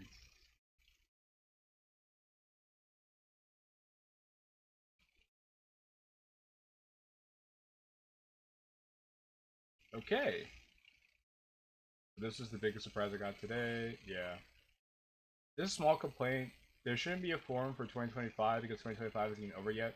There's still time for other people to post their mods. Yeah, that's a fair point. That's probably the best point I've seen so far. Is that the year is just over halfway done, and we still have time for people to make more stuff. So I don't know how he's organizing all of this, but maybe he knows something we don't know. Maybe he's got a plan. Yeah, the lack of communication on the guest appearances was awful. there's like I said earlier, there's definitely a lot of room for improvement here, without a doubt in my mind. So, hopefully, hopefully he takes everything that was said into consideration, and there actually is a lot of room for improvement here for... Oh, look at the response to the comment. All right, hold on. Let me go see. Whoopsie. Well, it stormed the gaming world 7 years ago. Since then, it has developed a community that excels in multiple facets of The 2025 forum won't close until after 2025 ends. It's up now, so it's easier to find stuff made at the beginning of the year and submit it. Today, we celebrate oh, okay. Okay, yeah, it's like I thought. Like, it's open now for stuff that was like that's already known about, and people just keep submitting stuff later on. So that makes sense. Like I said, you probably do something we didn't know, so I get it. I get the idea. Okay, so with that being said, this guy made this video 3 years ago. I've never heard of this guy before a day in my life. Has less than 400 subscribers, but oh, this was not the video that I wanted to see. Window to Your Heart, Relapse, Monika Before Story, Logger Rose, Another Moment with You, Purist, Our Castle Walls, Storm, and Switcheroo. Okay. I have not played this, so I can't speak on it. Relapse being number 2. Relapse was good for its time. Monika Before Story, not a bad mod, but not a big fan of the creator. Longer Roads, I honestly forgot what that mod was even about. It's been so long since I've seen it. Another Moment with You being here, I think that's fair from what I've seen of it so far. I still need to finish it, mind you. So Purist is just vanilla but longer. Our Castle Walls should be a little bit higher in my opinion, just for the second half. Like the first six chapters were very slow, but once you get past that, then the story actually gets a lot more interesting. Storm, what I think I know about this is a bad meme, and Switcheroo is just DDLC but male, so nothing wholly remarkable about that, unfortunately. Yeah, there are a few videos I wanted to see. Okay, so this was the video that I actually wanted to see. Was Why Monika Isn't the Villain of Doki Literature Club by the Irish Bandit, because I'm curious to see what points are actually being made here.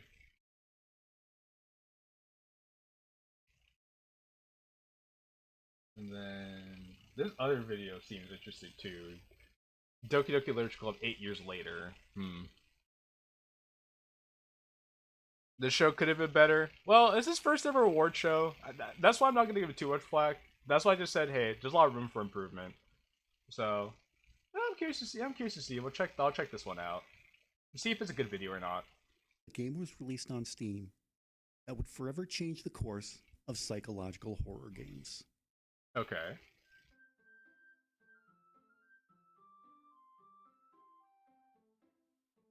DLC story swap, DDLC fell, DDLC story shift.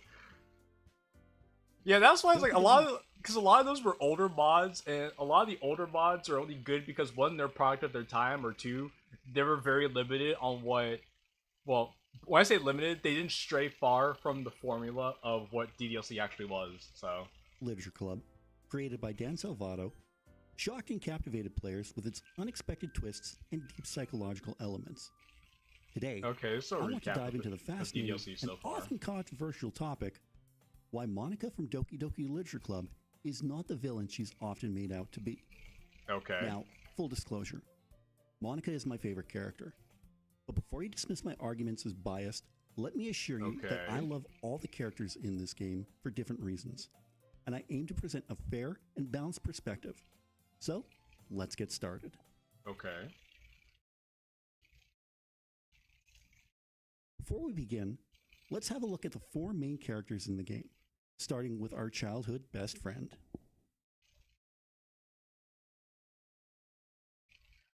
Alright, let's see where this goes. Sayori the bubbly ray of sunshine with a serious problem. When we meet Sayori, she's introduced as the main character's longtime best friend. She also tells the main character that she's the vice president of the literature club. Sayori has a cheerful personality and just wants to make everyone happy. Later on in the game, Sayori opens up to the main character, telling them that she's been... Let's see, are there any other DDLC Undertale fanverse inspired mods I should know about? Not to my knowledge. I'm sure there are a few that exist, but I can't think of any off the top of my head. There are probably some that people made for their YouTube channels. If anybody knows of any DDLC Undertale crossovers, then bring that up. There's one mod I could think of called The Story of Doki Tale that somebody made. So that's a thing. Battling depression. So okay, this guy's just recapping the different characters so far. Next we have Yuri. Nothing the shy and introverted utterly groundbreaking. Yuri has a deep appreciation for complex and dark literature, which mirrors her intricate and often misunderstood personality. As the story progresses, we learn about Yuri's struggles with obsessive tendencies and social anxiety, adding layers to her character that make her both intriguing and sympathetic.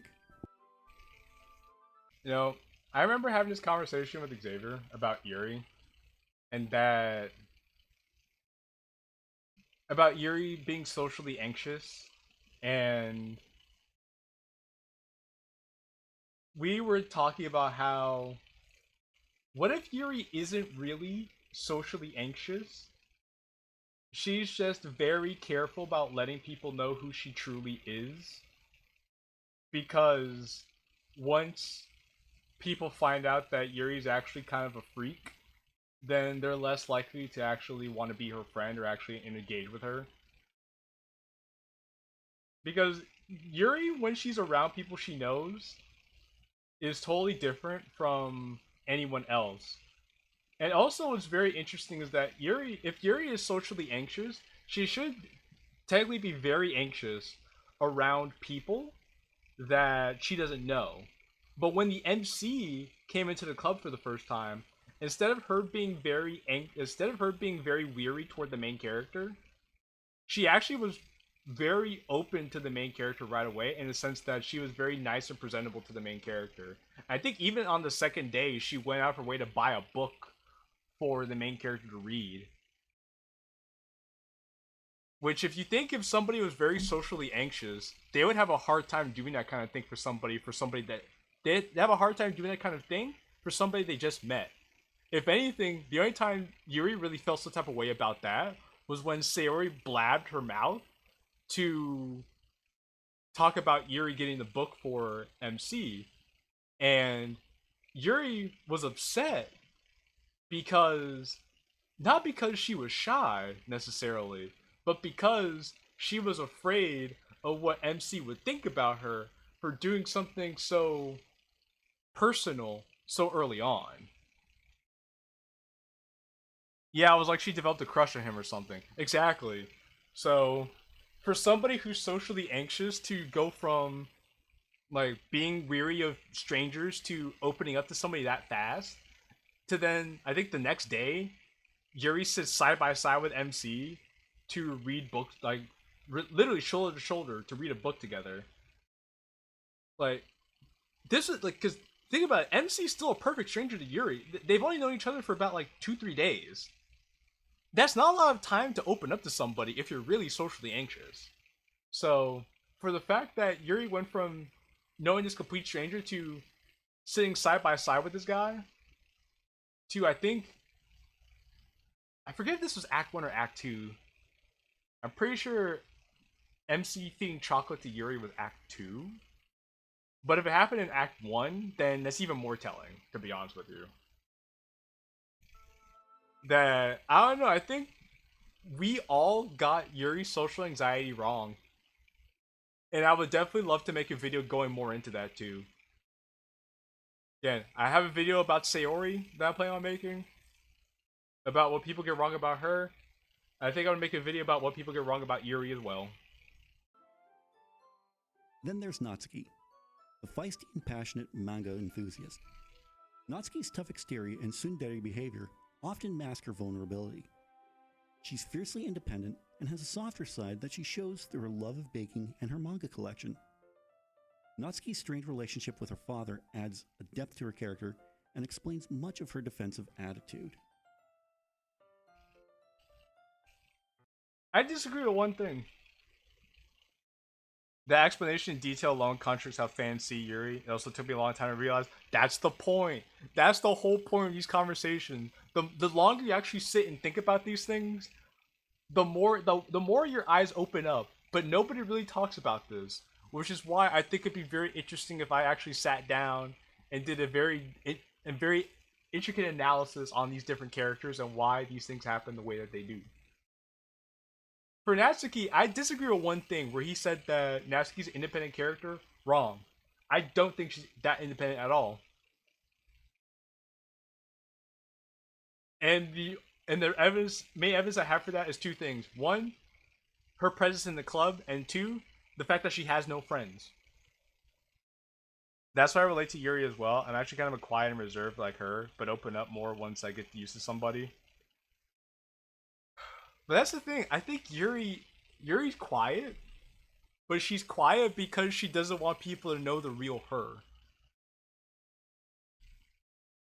It's actually very interesting when she spends so much time guarding herself, like guarding her real self from other people, that it feels like she's a different person when she gets absorbed in reading or talking about poetry, because those are the moments in time where her guard is down. And instead of trying to guard her image, she's just letting her true self show piece by piece. To where it escalates when you get alone with Yuri at the end of Act 1 and she's sucking blood from your finger after you get a cut on your hand. That's some freaky stuff, to be honest with you. But you don't get to see that part of Yuri until well after you spend a week with her. But going back to Natsuki though, since I'm still talking about Yuri, is Natsuki.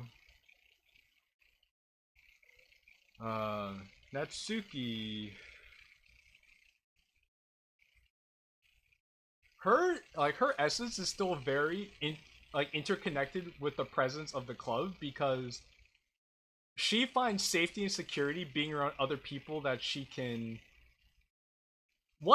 identify with, because when she found out that the MC likes manga, she felt security in him and was able to identify with him more, so she felt less isolated, one. And then two, she just enjoyed the little cocoon that she had with other people in a secure place. Because if Natsuki was really he didn't argue that Natsuki liked to be by herself, he just said she's more independent. But I think but the point I make is that to that point, I should say, that if she was really more independent, then she wouldn't necessarily mind the fact that more people want to come into the club. Or that she wouldn't be so upset about her cocoon being disrupted by the presence of more people in the club, because she's able to stand on her own 2 feet well enough and not really care about what other people have to say. But Natsuki's very self-conscious about what other people have to say, and she's very self-conscious about her little cocoon being disturbed. And those are things that can only be upheld or guarded for, not by her, but by her relationship with the other people in the club. Especially her relationship with Monika, the club president, because she's relying on Monika's authority to carry out her own wishes. So, somebody who's really independent isn't necessarily reliant on somebody else's agency to make decisions on their behalf. So that's why I'm sitting here to say that I disagree on the point of Natsuki being a very independent, no nonsense character. She puts on a front, but that's just because she just doesn't want people close to her to end up hurting her, because she's been hurt by multiple people in her life, especially the other girls at the school. Let's see. I will listen to it over and over to prove that they're wrong and that Doki's are misunderstood from the fans interpreting the interpretation of them. I think it's something that needs to be done. I'm gonna add it to the list of things that I gotta do. Yeah, in order to understand the characters, you need to think like them, to become them, and put yourself in their shoes, if you will, so you can better write their character storylines. I think that, well, that's definitely a part of it. You're not, I wouldn't say you're necessarily wrong about that. It definitely does help putting yourself in the mindset of each of the characters. But I also think it just helps to look at what they do. Just look at what the characters do in the story, how they interact with each other. And if you spend a lot of time learning about like people psychology, if you just spend a lot of time around people in general, especially young girls or women for that matter, then a lot of the stuff that you're seeing kind of becomes self-evident. You just have to have a sense of emotional intelligence about you. Finally, we have Monika, the confident and charismatic president of the Literature Club. Monika excels in everything she does, from academics to music, and she appears to have it all together. Okay. However, Monika's self-awareness as a game character lends her to an existential crisis, driving her actions throughout the game. She yearns for a genuine connection, making her more than just a typical antagonist.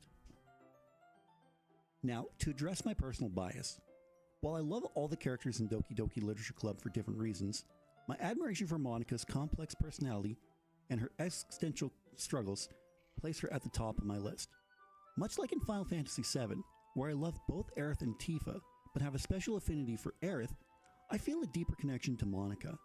This doesn't mean I overlook the strengths and complexities of Sayori, Yuri, or Natsuki. Each character brings something unique and valuable to the story. Before we dive into the reasons why I'm gonna be really honest with you guys.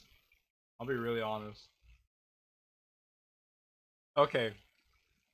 I'm gonna be honest in the form of asking you guys a question. If you remove Natsuki from the story of Doki Doki Literature Club, how much of the story changes? If you really think about it, how much of the story changes if Natsuki's not there? And to his other point about Monika, I mean, it makes sense. Monika is probably the only really complete character in the story. So, I can see why you like Monika, because one, she feels like a complete character, and two, she straight up just says, "I love you, player." If you don't feel connected to that, then who would? Then who wouldn't feel something for that?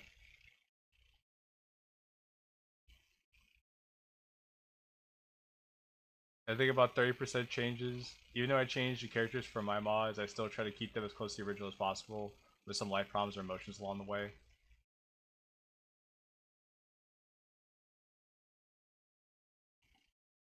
About the same percentage as the pay raise for DG Solid? Damn!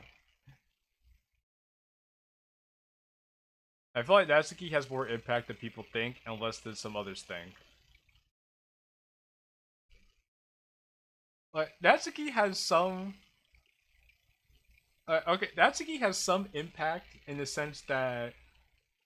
I'd say more so in Act 2, in the sense that she acts as the...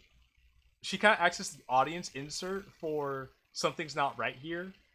I wonder what's happening. And then she also helps to serve some jump scares. In Act 1, well, I guess to be fair, if Natsuki wasn't there, we wouldn't have the fight between Yuri and Natsuki in Act 1 that really shows the darker side of both of their characters.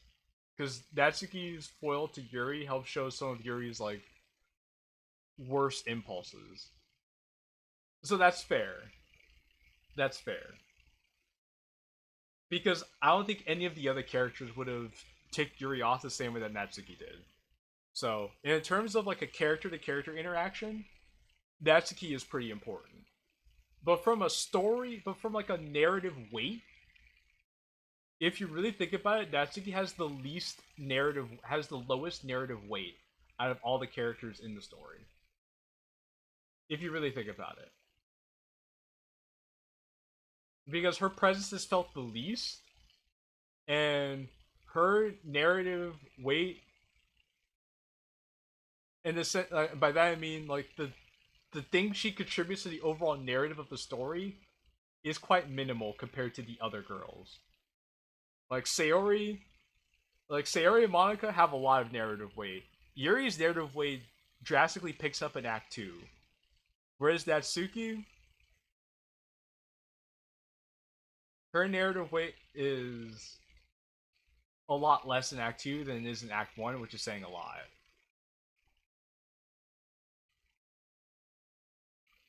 Think about it. If Monika deleted Natsuki instead of Sayori, it would be different. It'd be different in some ways. Actually, no, it'd be different in a lot of ways, but that's because but it's not because of Natsuki not being in the story, it will be because of Sayori being there instead. And the things that Sayori is capable of doing would take the story in a different direction entirely. So that's why the story works the way it does, is because Natsuki is probably the least aware of everything going on. Aside, actually she is the least aware of everything going on. Sayori is the second most aware. And then Yuri. So, if you had, the three most aware characters there in Act 2 instead of Natsuki, the story would be completely different. Because the girls probably would have mutinied against Monika. Especially Sayori. I could definitely see Sayori doing something like that.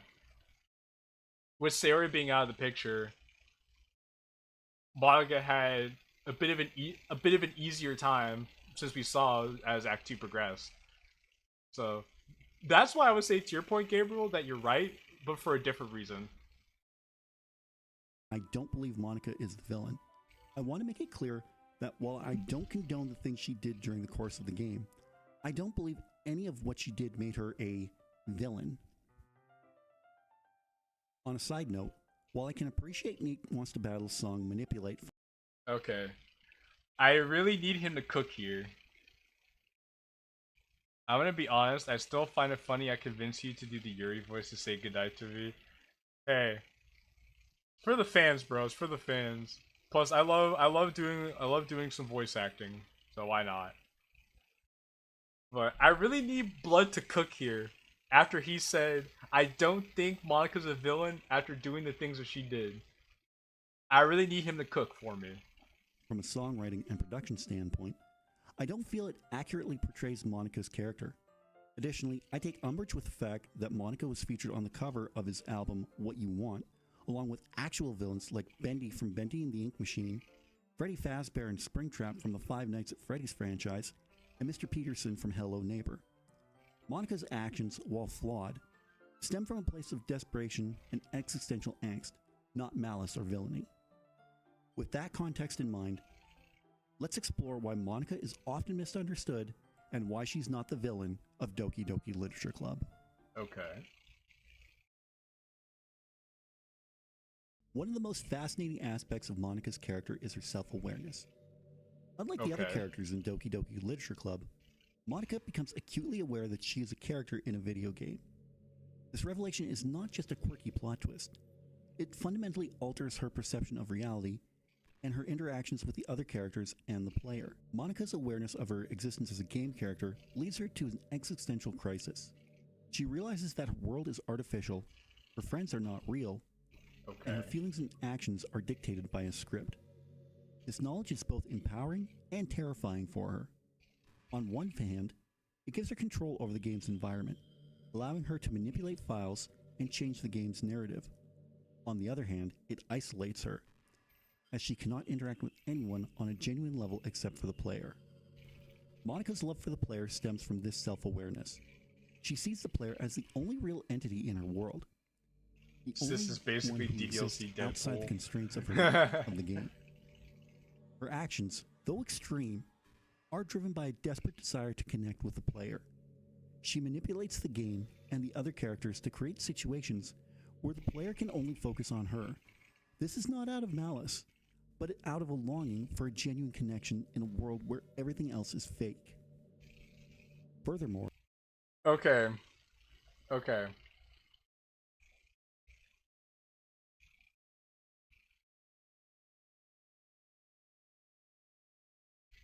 But...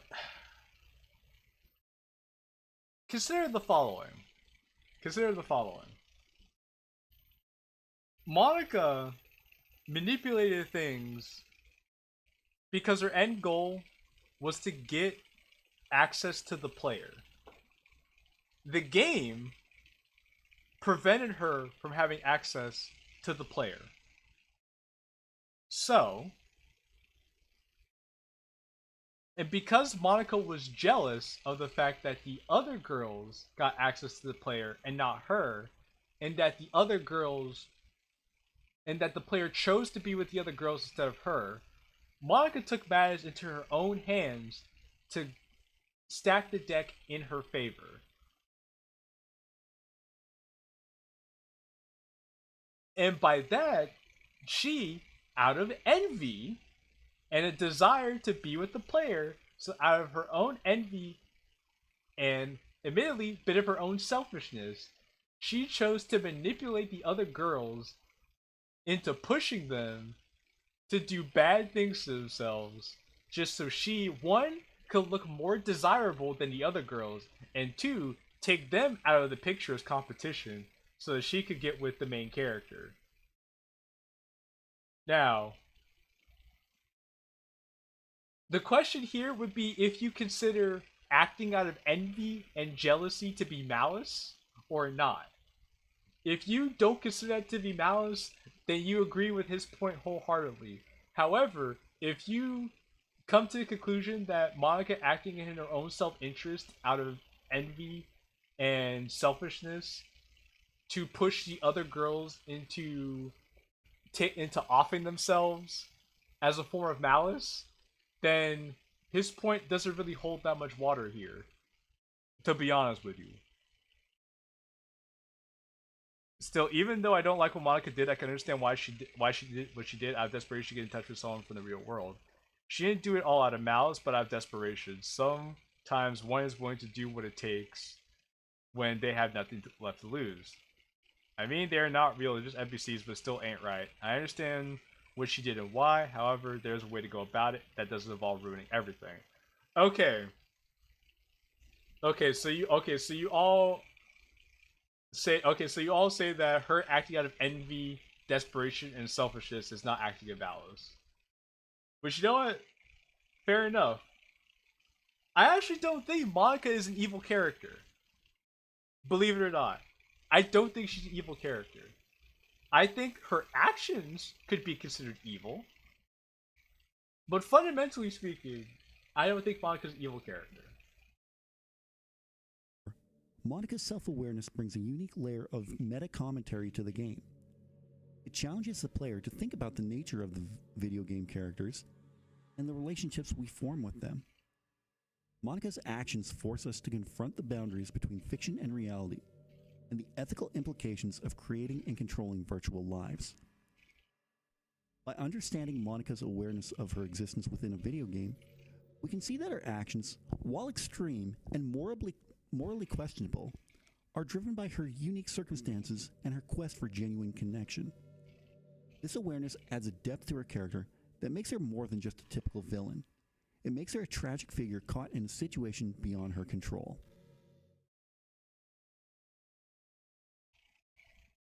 A crucial factor often overlooked in discussion about Monika's character is her love for the player. Unlike the other characters who are scripted to fall in love with the game's protagonist, Monika's affection is directed at you, the player. This unique aspect of her character sets her apart and adds depth to her actions throughout the game. Monika's self-awareness as a game character drives her desire to connect with someone beyond the artificial confines of her world. True. She recognizes the player's presence and seeks a genuine relationship, something that the other characters bound by the script cannot comprehend or reciprocate. This existential longing leads her to manipulate the game's code in an attempt to make herself the only viable romantic option for the player. While Monika's methods are questionable, her motivation stems from a place of love and desperation. She yearns for a meaningful connection, something real and tangible in a world where everything else is predetermined and artificial. This is not behavior of a traditional villain, but rather of someone who is profoundly lonely and seeking solace in the only way she knows how. Monika's love for the player is poignantly expressed in the game's ending theme, Your Reality. The lyrics of the song reflect her inner turmoil and ultimate realization about love. She doesn't give a shit about the main character but the player. Yeah, that's true. That's true. I mean, Monika says as much in Act 3, but that's the whole point. That's what makes Monika so special, is that she engages with us directly. And that's not something you see really in most other games. I think probably the closest thing to it was You, Me, and Her, where you have another character address the player directly as a love interest. Which, shout out to all the You, Me, and Her fans out there. That game's definitely a trip. For sure. Another thing you said, Goofy Gooper, was... But if the MC is a pathway to the player, she's got to give them some love, especially if they end up inserting themselves in the MC. Well, it depends. Depending on if you consider DDLC Plus to be canon to the DDLC universe or not. Because according to DDLC Plus, Monika created the MC as a gateway to... As a gateway to the player. So, would Monika really have that much affection for something that she technically created? I mean, I suppose she could, but in the same way, I don't know.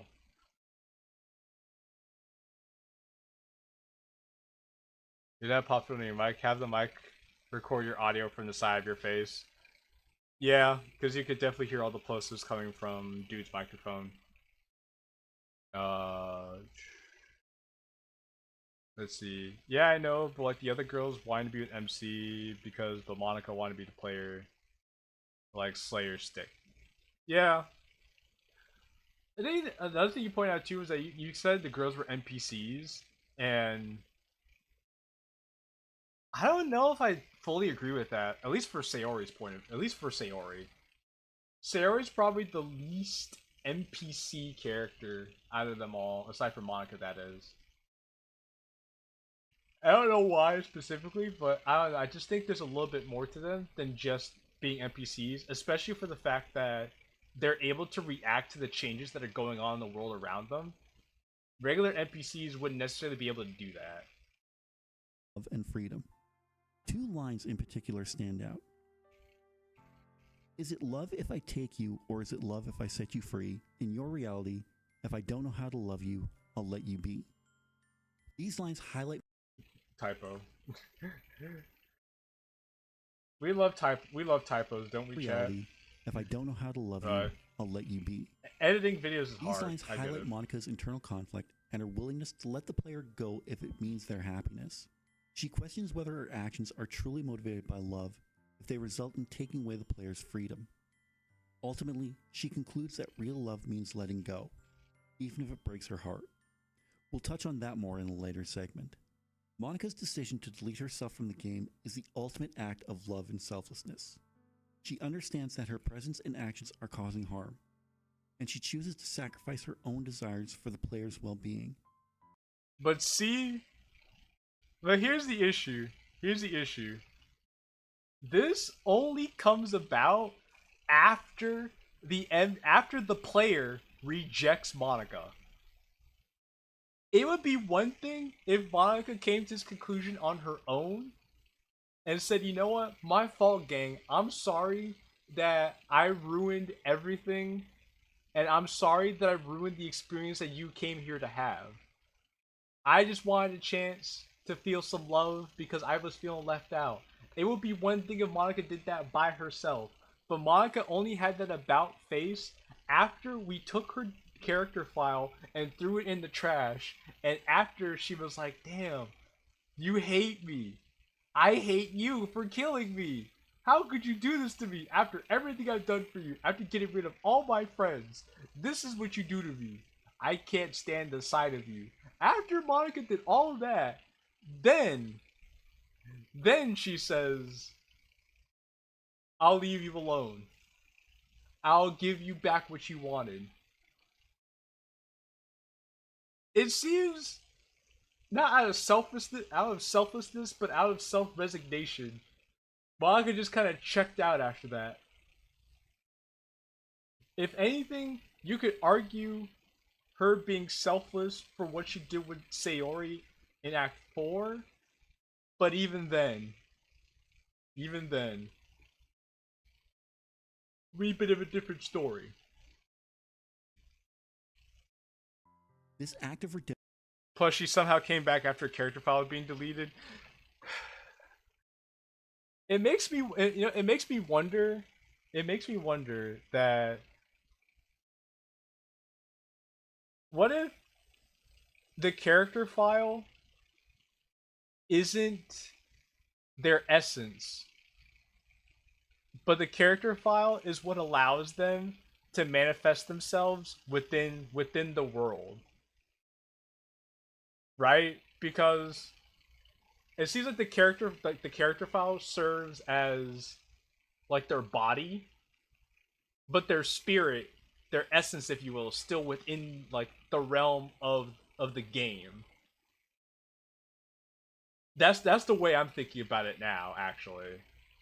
Like, their essences are still in the game, which is why Monika technically said, like, the girls are still here, I just moved their character files somewhere else. The character files is what allows their essences to be realized in the actual game, but the girls' essences are just all over the universe. Like, they're sentient code that just can't be seen without the character file. Me deleting the character file knowing it actually doesn't do anything but trigger some code in the script.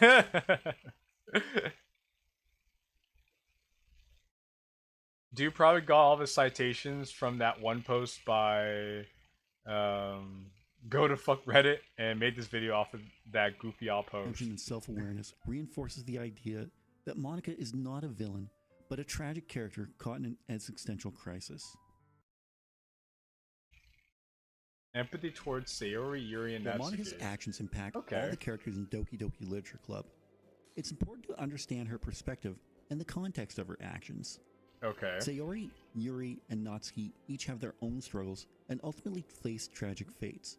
But Monika's influence on these events is often misunderstood. Sayori and Yuri's endings, though heartbreaking, were choices they made themselves. Sayori struggling with her depression, and Yuri battling her obsessive tendency. Oh, wait. Hold on. Did he just say what I think he just said? Sayori and Yuri's endings, though heartbreaking, were choices they made themselves. I disagree with that. Sayori struggling with her depression, and Yuri battling her obsessive tendencies, both succumb to their inner demons. Monika didn't hand Sayori the rope, or give Yuri the knife. She manipulated the game to bring out their struggles, but they're... No. I'm sorry, Chief. I gotta disagree with you there. Chief. I'm sorry. And you wanna know why I disagree with that? Act 2 is a perfect example of that. The end of Act 1 is a perfect example of the contrary. Sayori had her issues, but Sayori was not gonna off herself. But you know what? Hold on.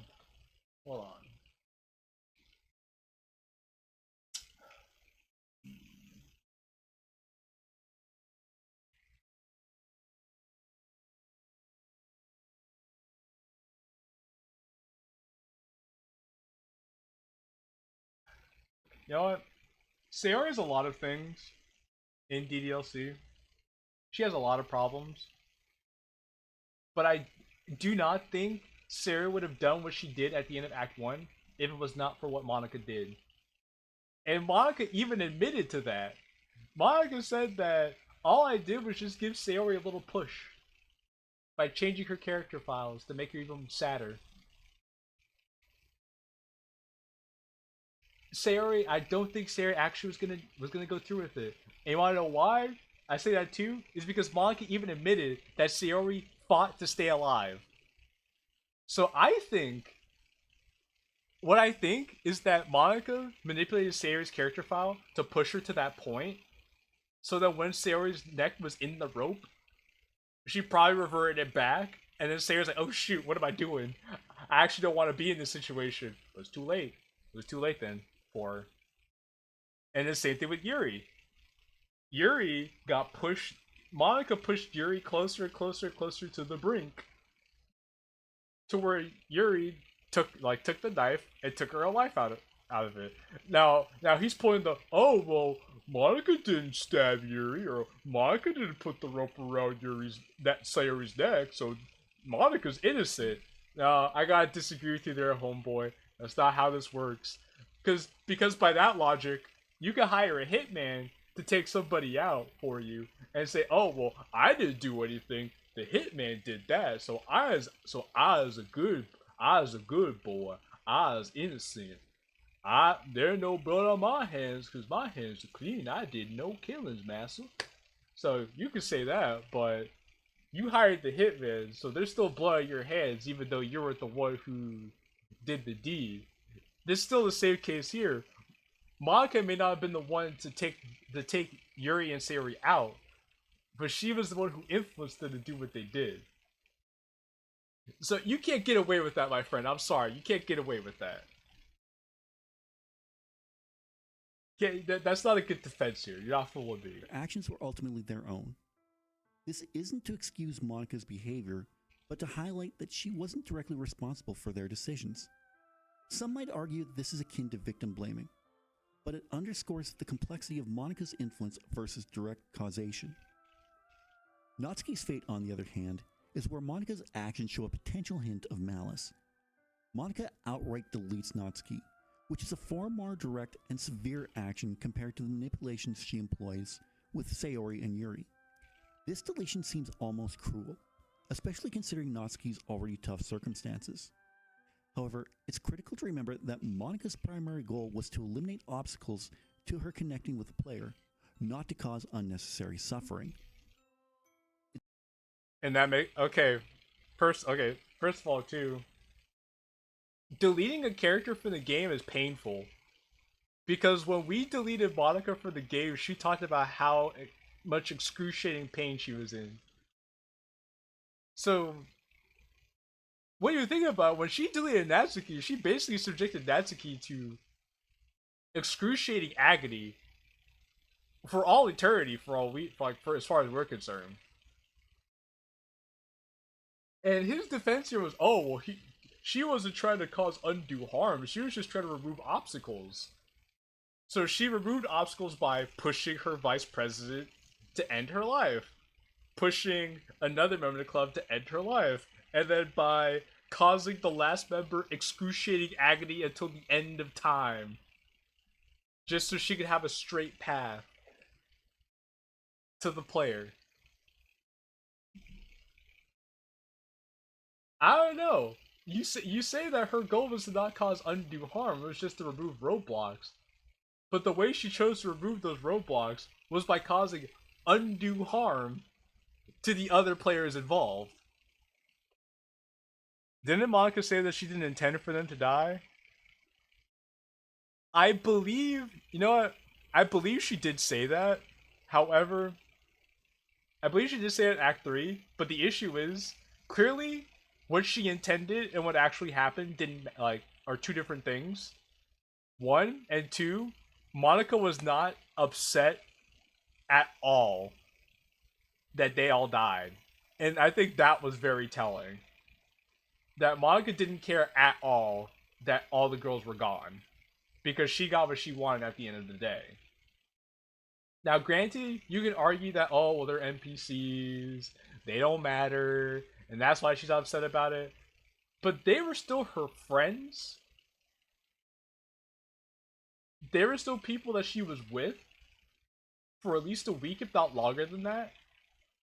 So the fact that Monika could just do that to people that were supposed to be her friends and not think twice about it is insane. And then two, we're actually shown multiple instances in the game to show that the girls aren't just random NPCs, but actually have the capability to think for themselves. So yeah, another instance of Monika's, another instance to show that what Monika intended and what actually ended up happening, two different things. And what Monika intended does not matter in this case, because look at the end results. It's also worth noting that moments like Natsuki's broken neck are more glitches or random moments in the game's code rather than Monika's deliberate actions. These instances, while disturbing, are a part of the game's horror element and not reflective of Monika's intent. Monika's empathy is further evident in her final act. After realizing the depth of her actions and the pain she's caused, Monika decides to remove herself from the game, restoring the other characters and sacrificing her own chance at heaven. Again, she only does that after we reject her. She only does this not because of the goodness of her heart, but because we threw her away. So she said, fine, you want to be happy?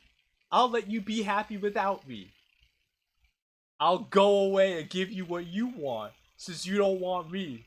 Because if we said we wanted Monika, and just said forget everything else, Monika would have done no such thing.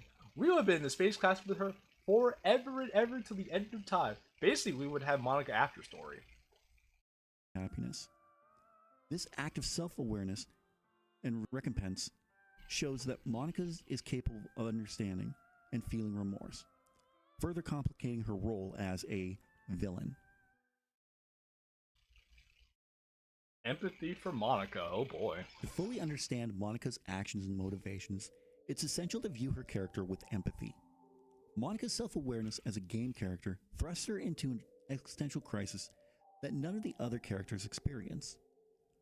Her realization that she is trapped in a predetermined reality, unable to truly connect with the player, drives her to desperate measures.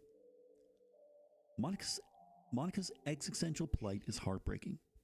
Imagine being aware that your entire existence is scripted, with no agency or freedom. Monika's actions stem from a profound sense of loneliness and a desperate need to break free from her artificial world. She manipulates the game not out of cruelty, but out of desire to find something real and meaningful.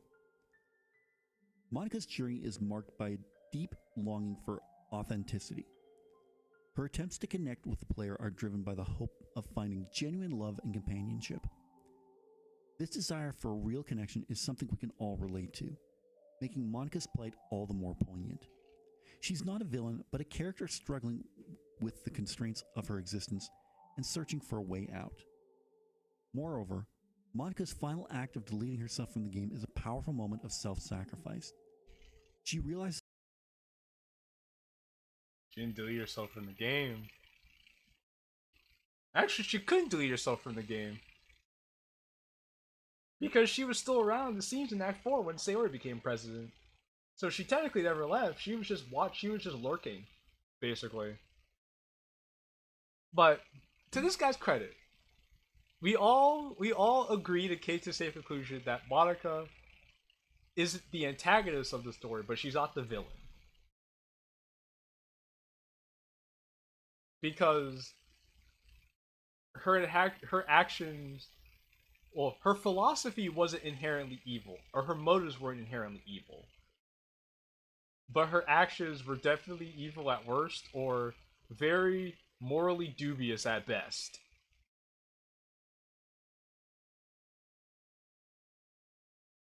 All the more reason why I made Monika my universe a flawed person. Some see her as the perfect one, but deep down she's just human like the rest of us.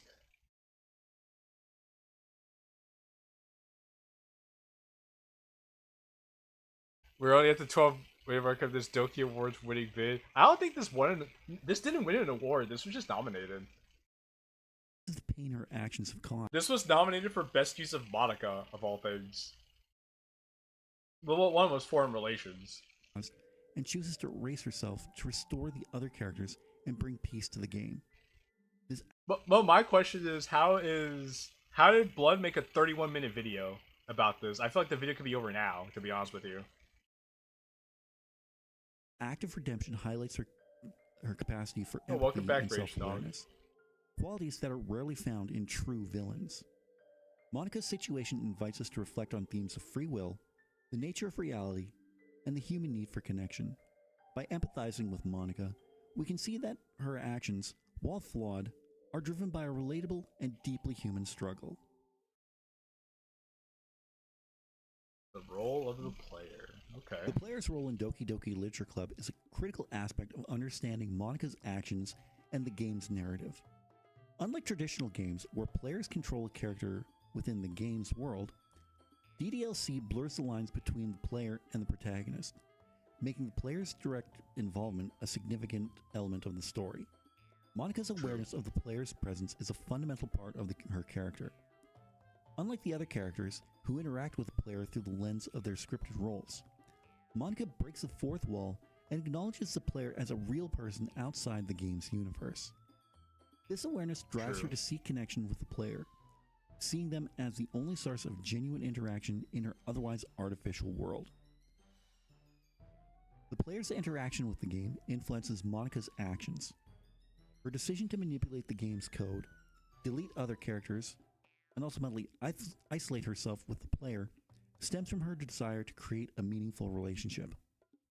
Monika's actions are a response to the player's involvement, highlighting her desperation to escape her scripted existence and find something real. The player's role also includes moral and emotional responsibility. As the game progresses, players are confronted with the consequences of Monika's manipulations and the tragic fates of the other characters.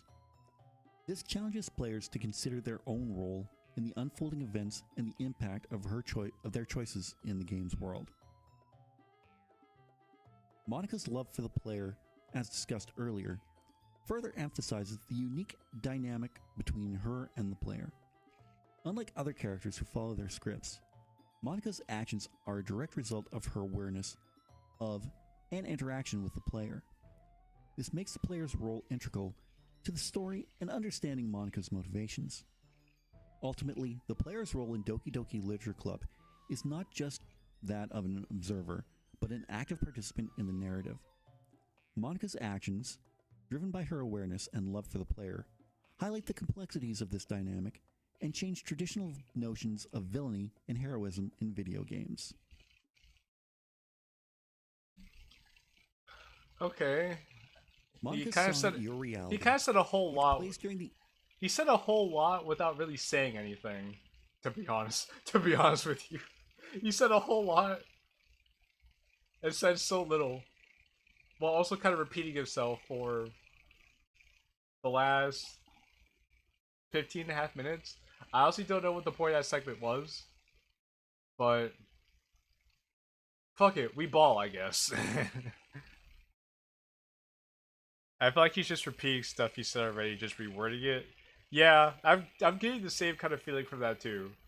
So, end of credits of Doki Literature Club is a profound reflection of her journey and emotions throughout the game. The lyrics of this song provide crucial insight into Monika's character and her motivations. The lines, "Is it love if I take you, or is it love if I set you free?" and "In your reality, if I don't know how to love you, I'll leave you be," are particularly significant. You said this before. These lyrics highlight Monika's internal struggle and her ultimate realization about the nature of love and freedom. Throughout the game, Monika manipulates the code and the other characters in an attempt to be with the player. Her actions, while extreme, stem from her love for the player and her desire to break free from her predetermined role. Okay, is it really love though? Is it really love? Because you said she did this out of love for the player, but earlier in the video, you said this was about her desperation to see something real. So did she do it out of love, or did she do it out of desperation? Because those are two different things. Those are two different things. Especially since Monika can't love something she doesn't truly know. Technically speaking, she loves the idea of the player. She doesn't necessarily love the person. And we know this because when we delete her, she goes from being like, "This is great, we'll be together forever," to, "You hate me, I hate you, why would you do this to me?" I guess she feels betrayed in a sense, but it also just goes to show that she doesn't love who we are, because she doesn't know us. Because if she did know us, she should have known that would be a possibility that we would be appalled by the action she took over the course of the story. So, I want to say you're contradicting yourself, but your points are starting to feel inconsistent here, my guy. Because you said one thing earlier on in the video, and now you're saying another thing right here. Here's why Monika isn't a villain. Makes like 10 points. Repeat said 10 points 3 times. However, by the end of the game, Monika understands that true love cannot be forced or manipulated. She recognizes that if she truly loves the player, she must be willing to let them go. This realization leads to Monika's final act of self-depletion, where she removes herself from the game to restore the other characters and allow the player to experience the game as it was meant to be. This act of self-sacrifice is a poignant moment of redemption and showcases Monika's capacity for growth and empathy. Your reality... You know what would have been interesting instead? Because, like I said before, this is more about Monika loathing herself than empathy. What really would be empathetic is if Monika made the game as it was intended to be, but instead of deleting herself, she just brought herself back, apologized to everybody, and then made the club actually a good place to be, and then made herself, I don't know, actually be a more attractive dating option. Or give herself a chance to be romanced. And I think you'd be more endeared to her character if you found out she did all of this for you, apologized for her actions, and then brought everybody back so you could see them again, and then turning a new leaf to become a better character at the end of the day. That would be a better claim to show Monika being a very empathetic character and wanting to make the game that the player wanted to be, to show that she actually loved the player. Because she then created the world, didn't take herself out of it. You can see that Monika not only cared enough about you to go through all this, but she cared enough to start atoning for her sins and be the kind of person that you would want her to be, or you would want to see in a potential partner, which is what Monika's whole goal was to show herself be a potential partner. So I disagree with your point, and I raise you a much better alternative to what you're presenting here. Encapsulates Monika's journey from desperation. What if Monika just had herself a route and told the player about her situation and how she felt instead of making decisions she did in the main story? I agree. That would have accomplished Monika's goals a lot better without having to take anybody out. Which is why, and if Monika had the, because, well, the only thing is we don't know if Monika had the power to do that. Because Monika had the power to do some things, but she said she didn't have the power to just rewrite the entire world altogether. But even then, that's not true. Because she recreated the whole world without her or without Sayori in it. So technically speaking, it is within the realm of possibility. And she also was able to influence the choices because, yeah, she was able to influence the choices as well. So Monika actually technically does have the capability. Or if she didn't have it right then, she could have figured it out in just a matter of time to make it so she could have an option without taking out the other girls. So yeah, when you actually stop to think about it, it really kind of takes apart this guy's whole arguments. Ay. It's not looking good for you, Irish Bandit. And manipulation to understanding and acceptance. It reveals her deep introspection and her willingness to let the player go if it means they'll be happier. The emotional depth and complexity further illustrates that Monika is not a villain, but a tragic character struggling with her circumstances and striving to find meaning and connection. The song also serves as a farewell from Monika to the player, expressing her genuine feelings and leaving a lasting impact. It reinforces the idea that Monika's actions were driven by her love for the player and her existential plight, not by malice or villainy. Monika's path to redemption begins with her increasing self-awareness and the regret she feels for her actions. Throughout the game, Monika manipulates the game's code to alter the behaviors and fates of the other characters. But where is Monika's path to redemption? Where is it? Would you say Monika redeemed herself when she took Sayori out at the end of Act 4? Would you consider that to be her redemption path? If so, that's not a path. That's a stroll through the neighborhood.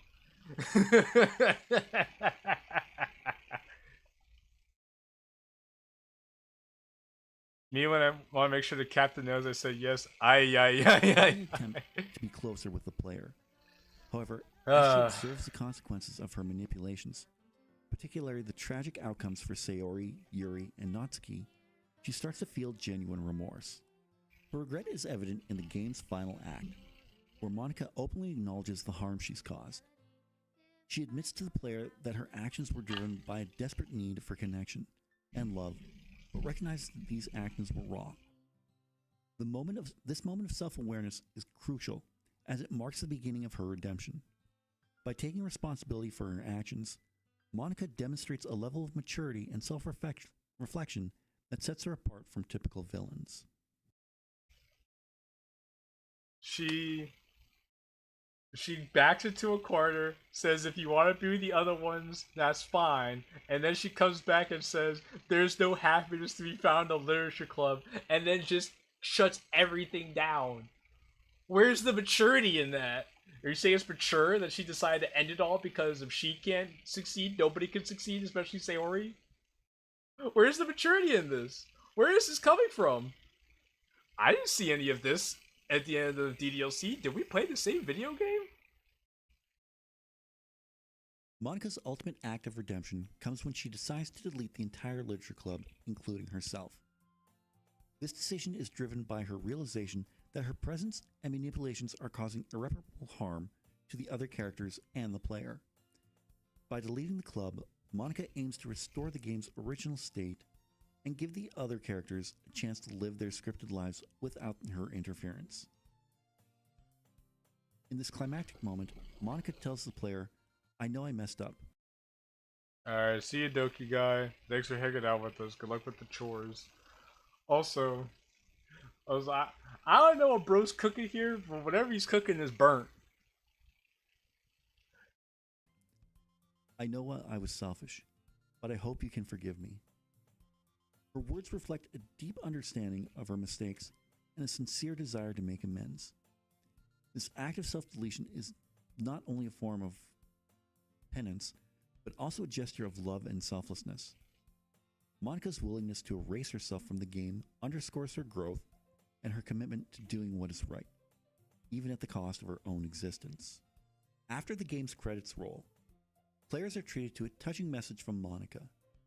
In this message, she states that she finally understands that the Literature Club is a place where no happiness can be found.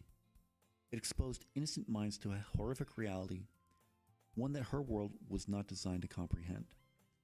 She explains that she couldn't let her friends undergo the same hellish epiphany, realizing that the kindest thing she could do was erase everything and end their suffering.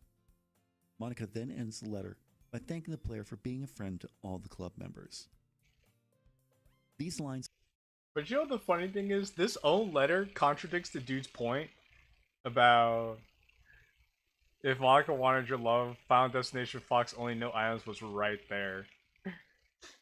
But the funny thing is, this letter contradicts his point about Monika wanting to create a world where the other girls could be happy without her, when she literally deletes the world so the other girls don't have to go through what she went through. So, like she said, if she can't be happy, ain't nobody gonna be happy. I'ma just break this shit off right here. No more Sayori, no more Yuri, no more Natsuki, no more me. He got it nearly perfect, but just couldn't stop talking. Yeah, this video could have been 13 minutes. This does not need to be half an hour long, but we have 10 minutes to go. Let's see where the last 10 minutes takes us. Encapsulate Monika's journey towards understanding true love. She realizes that love is not about possession or control, but about allowing the other person to be free and happy. This message reinforces the idea that Monika's actions were driven by a misguided sense of love, and that her redemption lies in her ultimate act of letting go. In her final message, Monika's words reflect her deep remorse and her newfound understanding of the true nature of love. She acknowledges the horror she inadvertently brought to the lives of her friends and makes the ultimate sacrifice to ensure their peace. By deleting the Literature Club and herself, Monika demonstrates a profound act of love and selflessness, choosing to protect her friends from further suffering. Monika's journey from a manipulative character to one seeking redemption is marked by this poignant moment of clarity. A recognition that true love sometimes means letting go and ensuring the well-being of others, even at great personal cost, is a powerful conclusion to her character arc. This final act of redemption not only highlights Monika's growth, but also leaves a lasting impact on players, inviting them to reflect on themes of love, sacrifice, and the nature of reality. He's so close. He's so close, but he's so far. He's so close, but he's so far. And then, it sounds like he's about to wrap up the video here, but there's still 9 minutes to go. In conclusion, Monika's post-credits message is a testament to her redemption and growth. It underscores her transformation from a character driven by a misguided sense of love to one who understands and embraces the selflessness inherent in true love. Monika's story is a powerful reminder of the complexities of love and the lengths one might go to protect those they care about, even if it means their own erasure. But did she really love us, though? That's the thing. Monika's did redemption she really arc leaves a love lasting us? impact on the narrative of Doki Doki Literature Club. By the end of the game, she's no longer seen as a villain, but as a tragic figure who struggles with her existential reality and sought genuine connection in the only way she knew how. Her growth and self-awareness transform her into a sympathetic character whose actions are understood, if not entirely forgiven. Furthermore, Monika's redemption challenges players to think critically about the nature of free will, agency, and the ethical treatment of fictional characters. It raises questions about the boundaries between reality and fiction and the responsibilities of creators and players in shaping the lives of virtual beings. Monika's journey invites players to empathize with her plight and to consider the broader implications of her story. Monika's redemption arc is a powerful testament to the complexity of her character and the depth of Doki Doki Literature Club's narrative.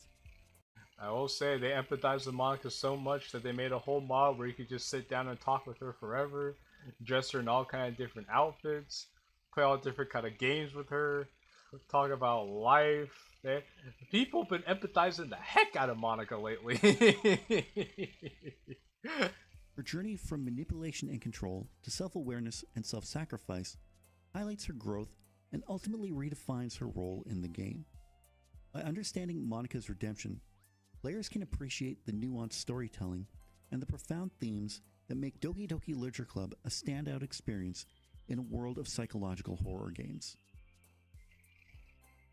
In conclusion, Monika's redemption is not about absolving her of her mistakes, but about recognizing her growth and the sincerity of her actions.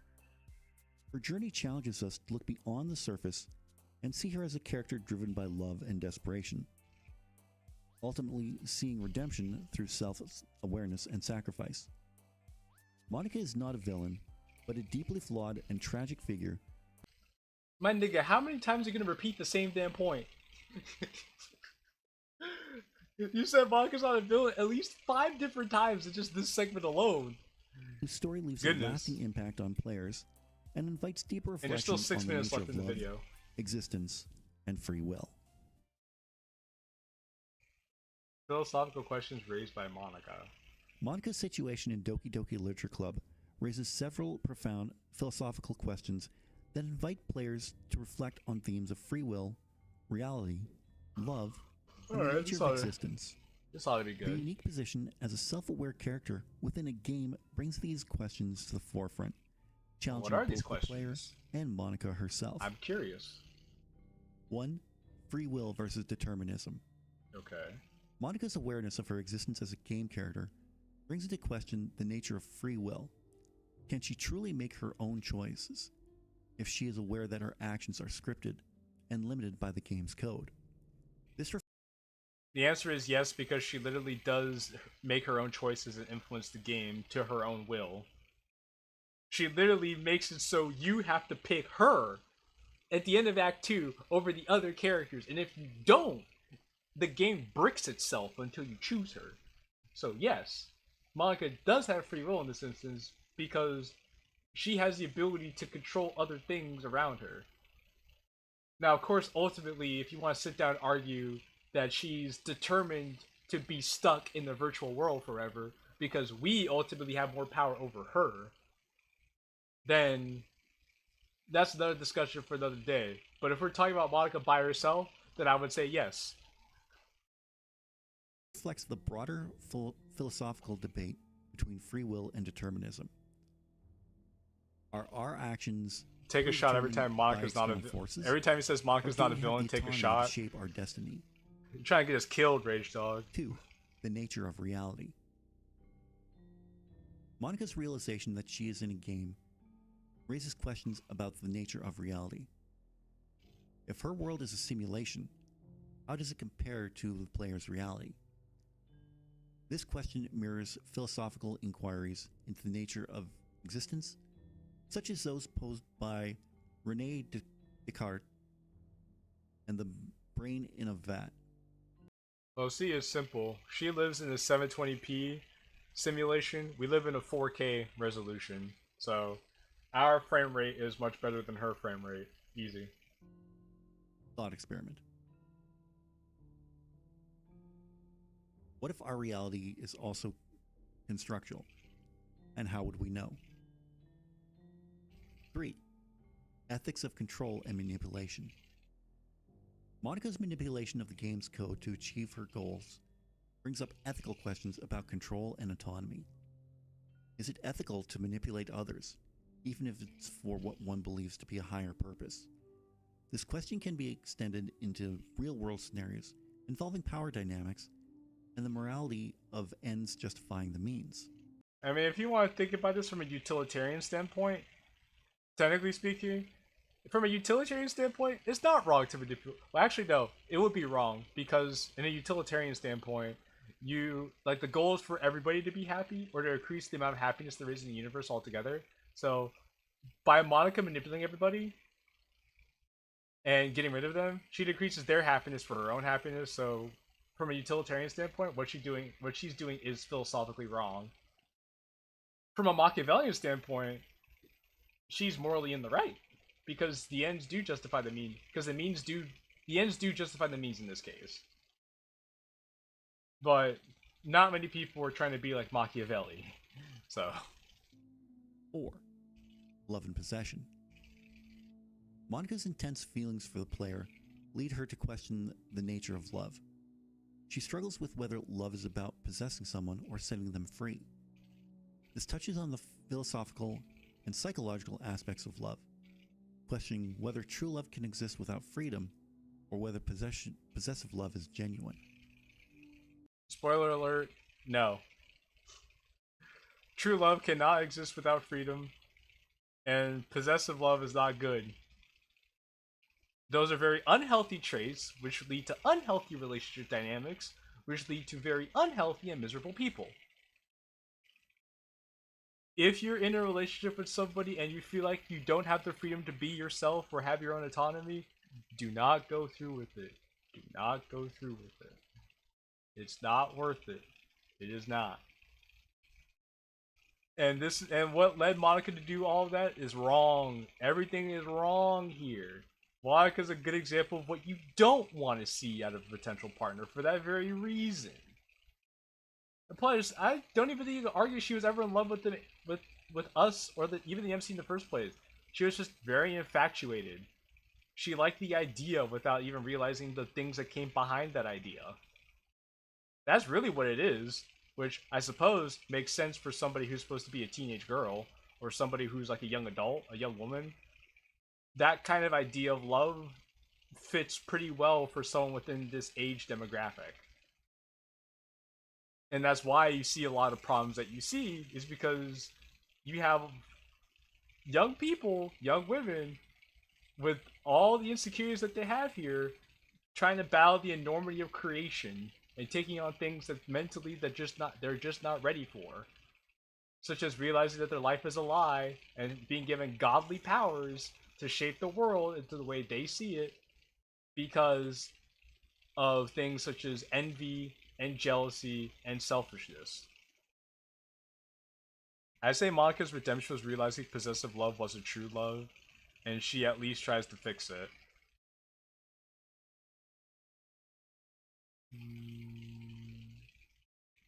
I would say that's the start. That would be the start of Monika's redemption.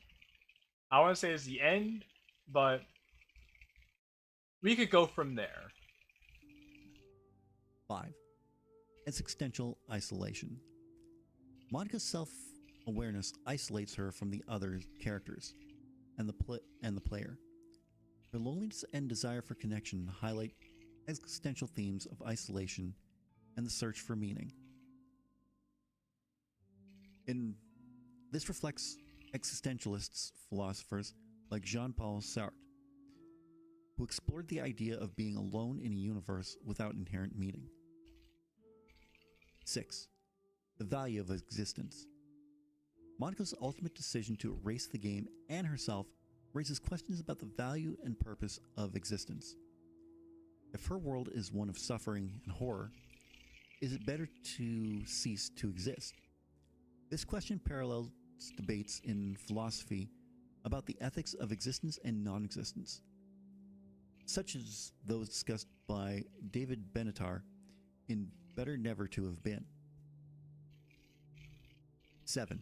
The role of the Let's see, what I don't like about this section is he's bringing up these points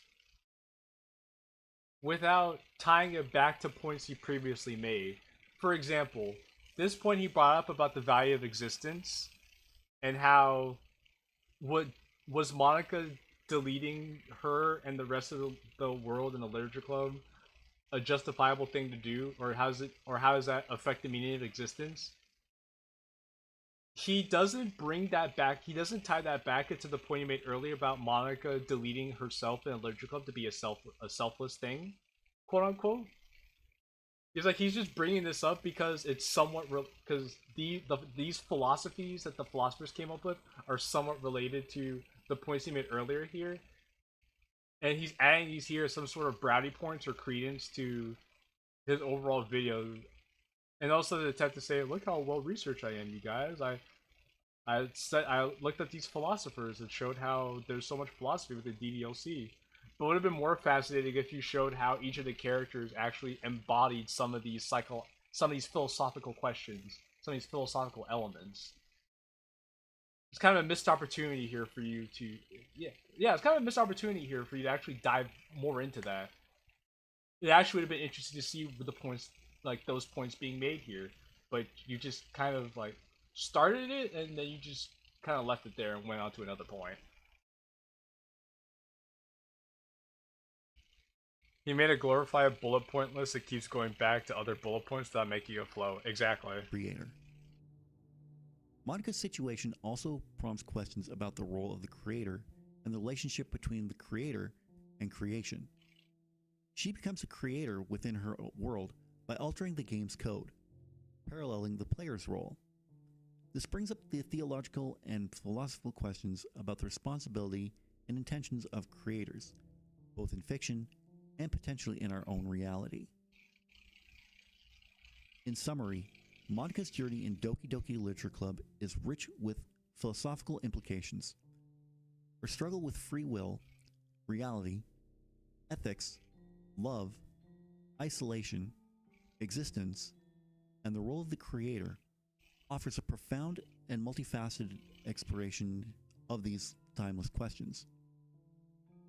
By engaging with Monika's story, players are invited to reflect on these deep physiological issues, making the game an intellectually and emotionally stimulating experience.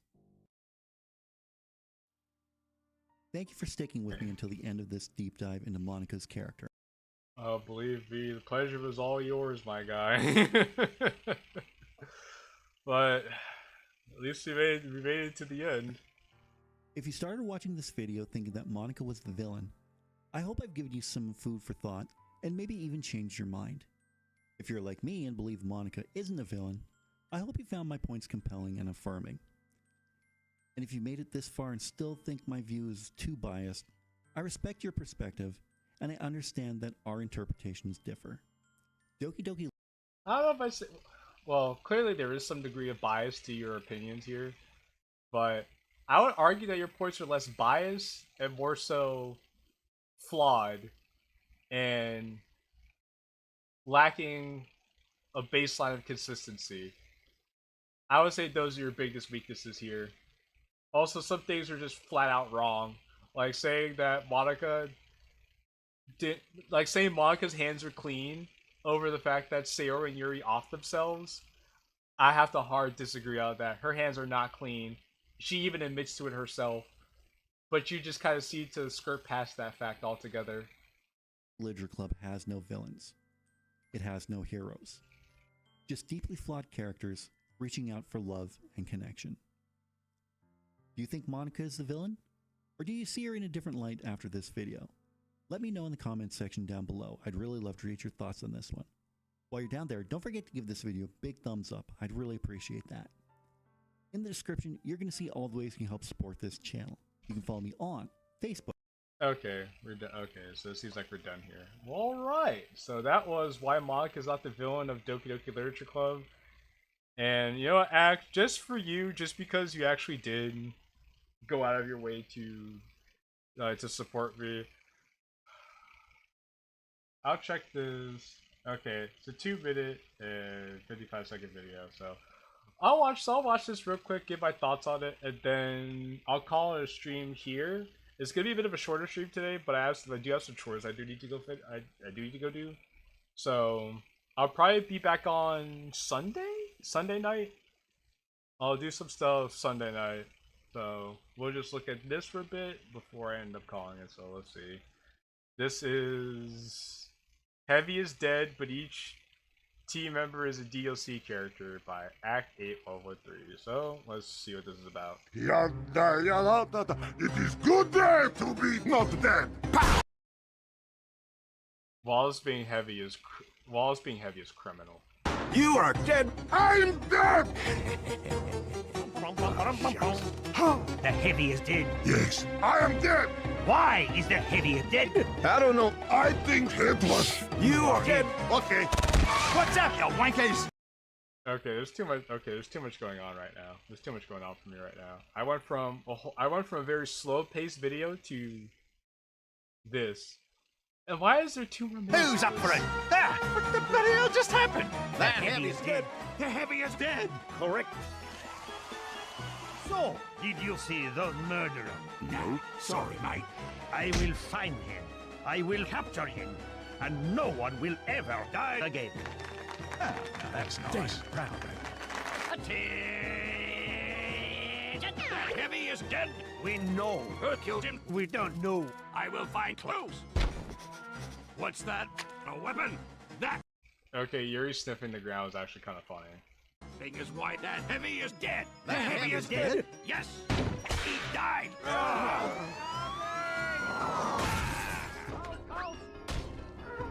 No!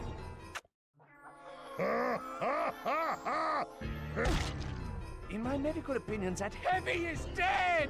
Doc, what happened? My professional opinion? The Heavy was killed! Oh, God. I don't think it's anything to worry about. Well, now what? Oh, come on. Look at this. The freaking Heavy's dead. What do you think of that? So why is Deski's arm shattered? She's very calm despite the fact that she should not be able to move that arm right now. Yes, Scout. Yeah. Go home. Ah, come on! Freaking unbelievable. Oh, seriously. Okay, let's get back to the point. I think Heavy is dead. The Heavy is dead? Oh, seriously? Who killed Heavy? It was me. Oh, yes. I did it like this. That's a joke, lads. It was him. How did you know? I didn't. That was a joke. That's right. It was me. You monster. But because you're fat, boy. And another thing, you're ugly. Engineer, stop! Engineer, you're so big! He's not fun! Engineer! Oh, damn it, Heavy. Fuck off! You are dead. No! You are! You are dead! Not Golly. surprise. Well, that was idiotic. Off to hang myself. Off and left. I am alive! He's nice. Yes, this is stupid. That was definitely a video of all time. That was definitely a video of all time. So thank you for that act. Thank you. And on that sobering note, what I'm gonna go do is I'm gonna go over here, and while I do that, I'm going to use this. There we go. Hello everyone. I have arrived on this other screen. So, okay. So far, had a fun stream with my award show and everything. That was cool. Oh, hey Marco. Thank you for thank you for the €6. I appreciate that. So, all right, to review, award show was pretty good. I overall gave it a 6 out of 10. It was an enjoyable experience. Happy, like, I was a pleasant surprise that I won Best Comedy Mod, so that was pretty cool. I'm definitely going to check out the drama that happened in the server later on and have a good laugh at that. Let's see what else. It was cool seeing like little bits of like other people's segments that got canceled. The Irish Bandit segment was... video was a lot longer than it should have been. That video could have been at least like 1/3 of the runtime and had gotten all of its points across like just fine. It did not need to be half an hour long. But other than that, not bad video. Not bad video. Some of the points were good, some of the points were not so good, but we covered all those just fine. And yeah, last thing I'll say is thank you guys for joining me for the stream. Again, it's gonna be a bit shorter, but I have some things I need to go take care of. I'll be back Sunday evening to pick up where I left off and probably play a little bit more Another Moment with You. And I'll be working on some other stuff behind the scenes as well to help get some more content up and out there. So you guys could have been anywhere in the world tonight, but you decided to be here with yours truly, and for that I am very appreciative of that. I can't say it. I can't stress it enough. So with that being said, it's been real, it's been fun. It's been your